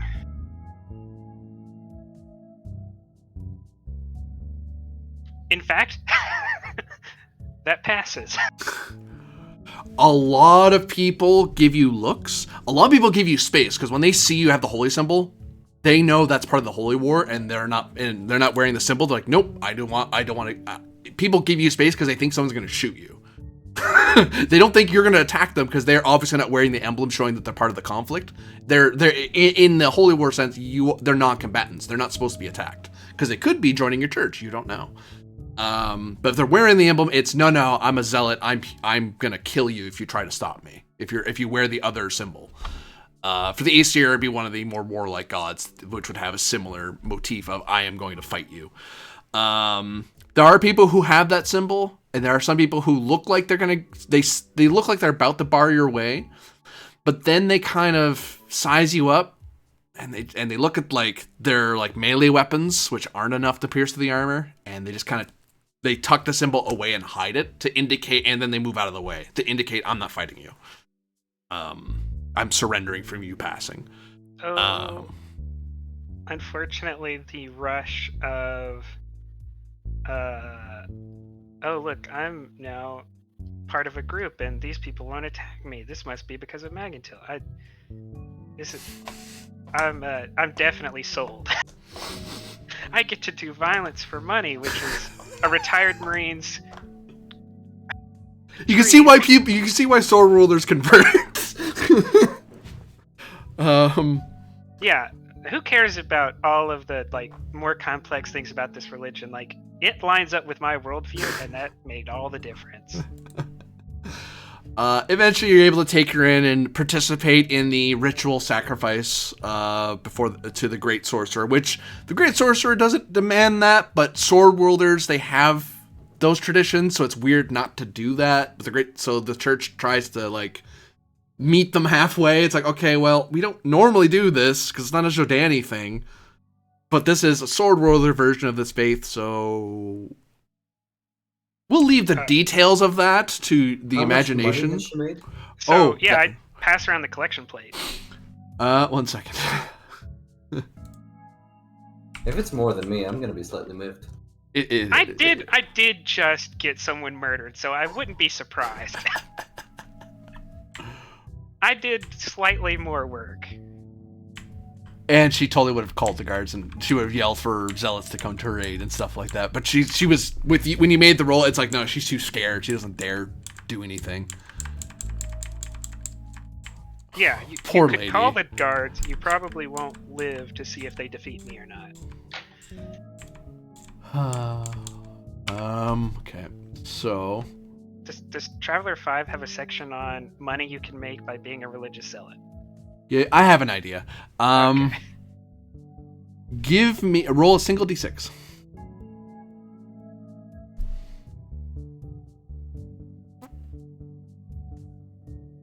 That's either really good or really bad.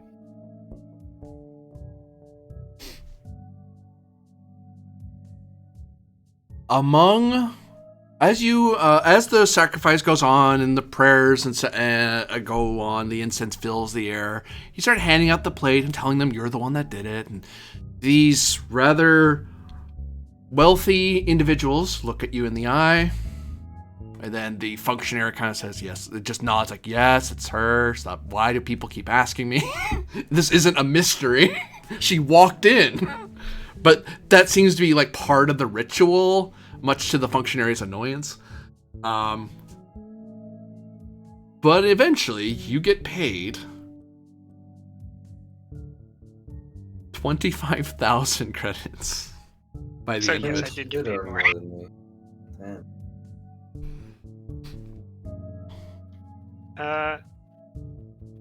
I like this new Magentil dude.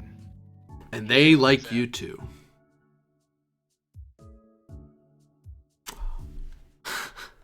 Also, we say hello to the bear. Hello, bear. Would you like to know what I did to earn $25,000? I turned in a potential religious terrorist and participated in their ritual sacrifice. Well, hey, I got 16,000 credits. About 30 minutes after joining the religion. I got 16,000 credits because I snitched on the guy. Yeah, so like, on a moral sense, Calvir's like on the same tier.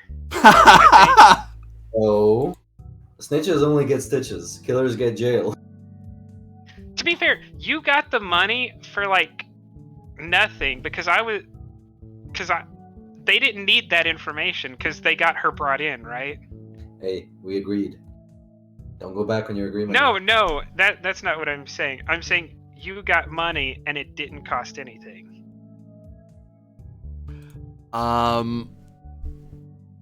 Free money.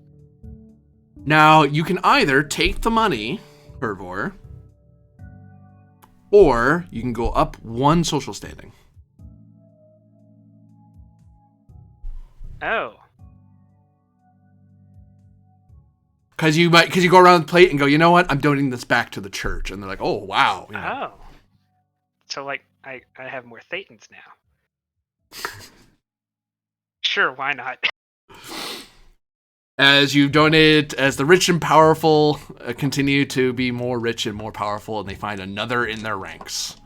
A former major of the bloody Sword World Marines. This can't be bad at all. And as always, and somehow a Villani was involved, because of course they were. Now we're going to dinner. Well, like, you got to do some serious financial digging to figure that out. But that will be all for today's session. Next time we'll pick up at the dinner to see the aftermath and finish off the first true patron. Well, I was going to say the first true patronage job you all took, but technically you just took on another mini patron to screw over someone else. So, all's well that ends well. For those of you watching, thank you very much for watching. For those of you playing, thank you very much for playing. And we'll see you all next time. That poor lady. She really just divulged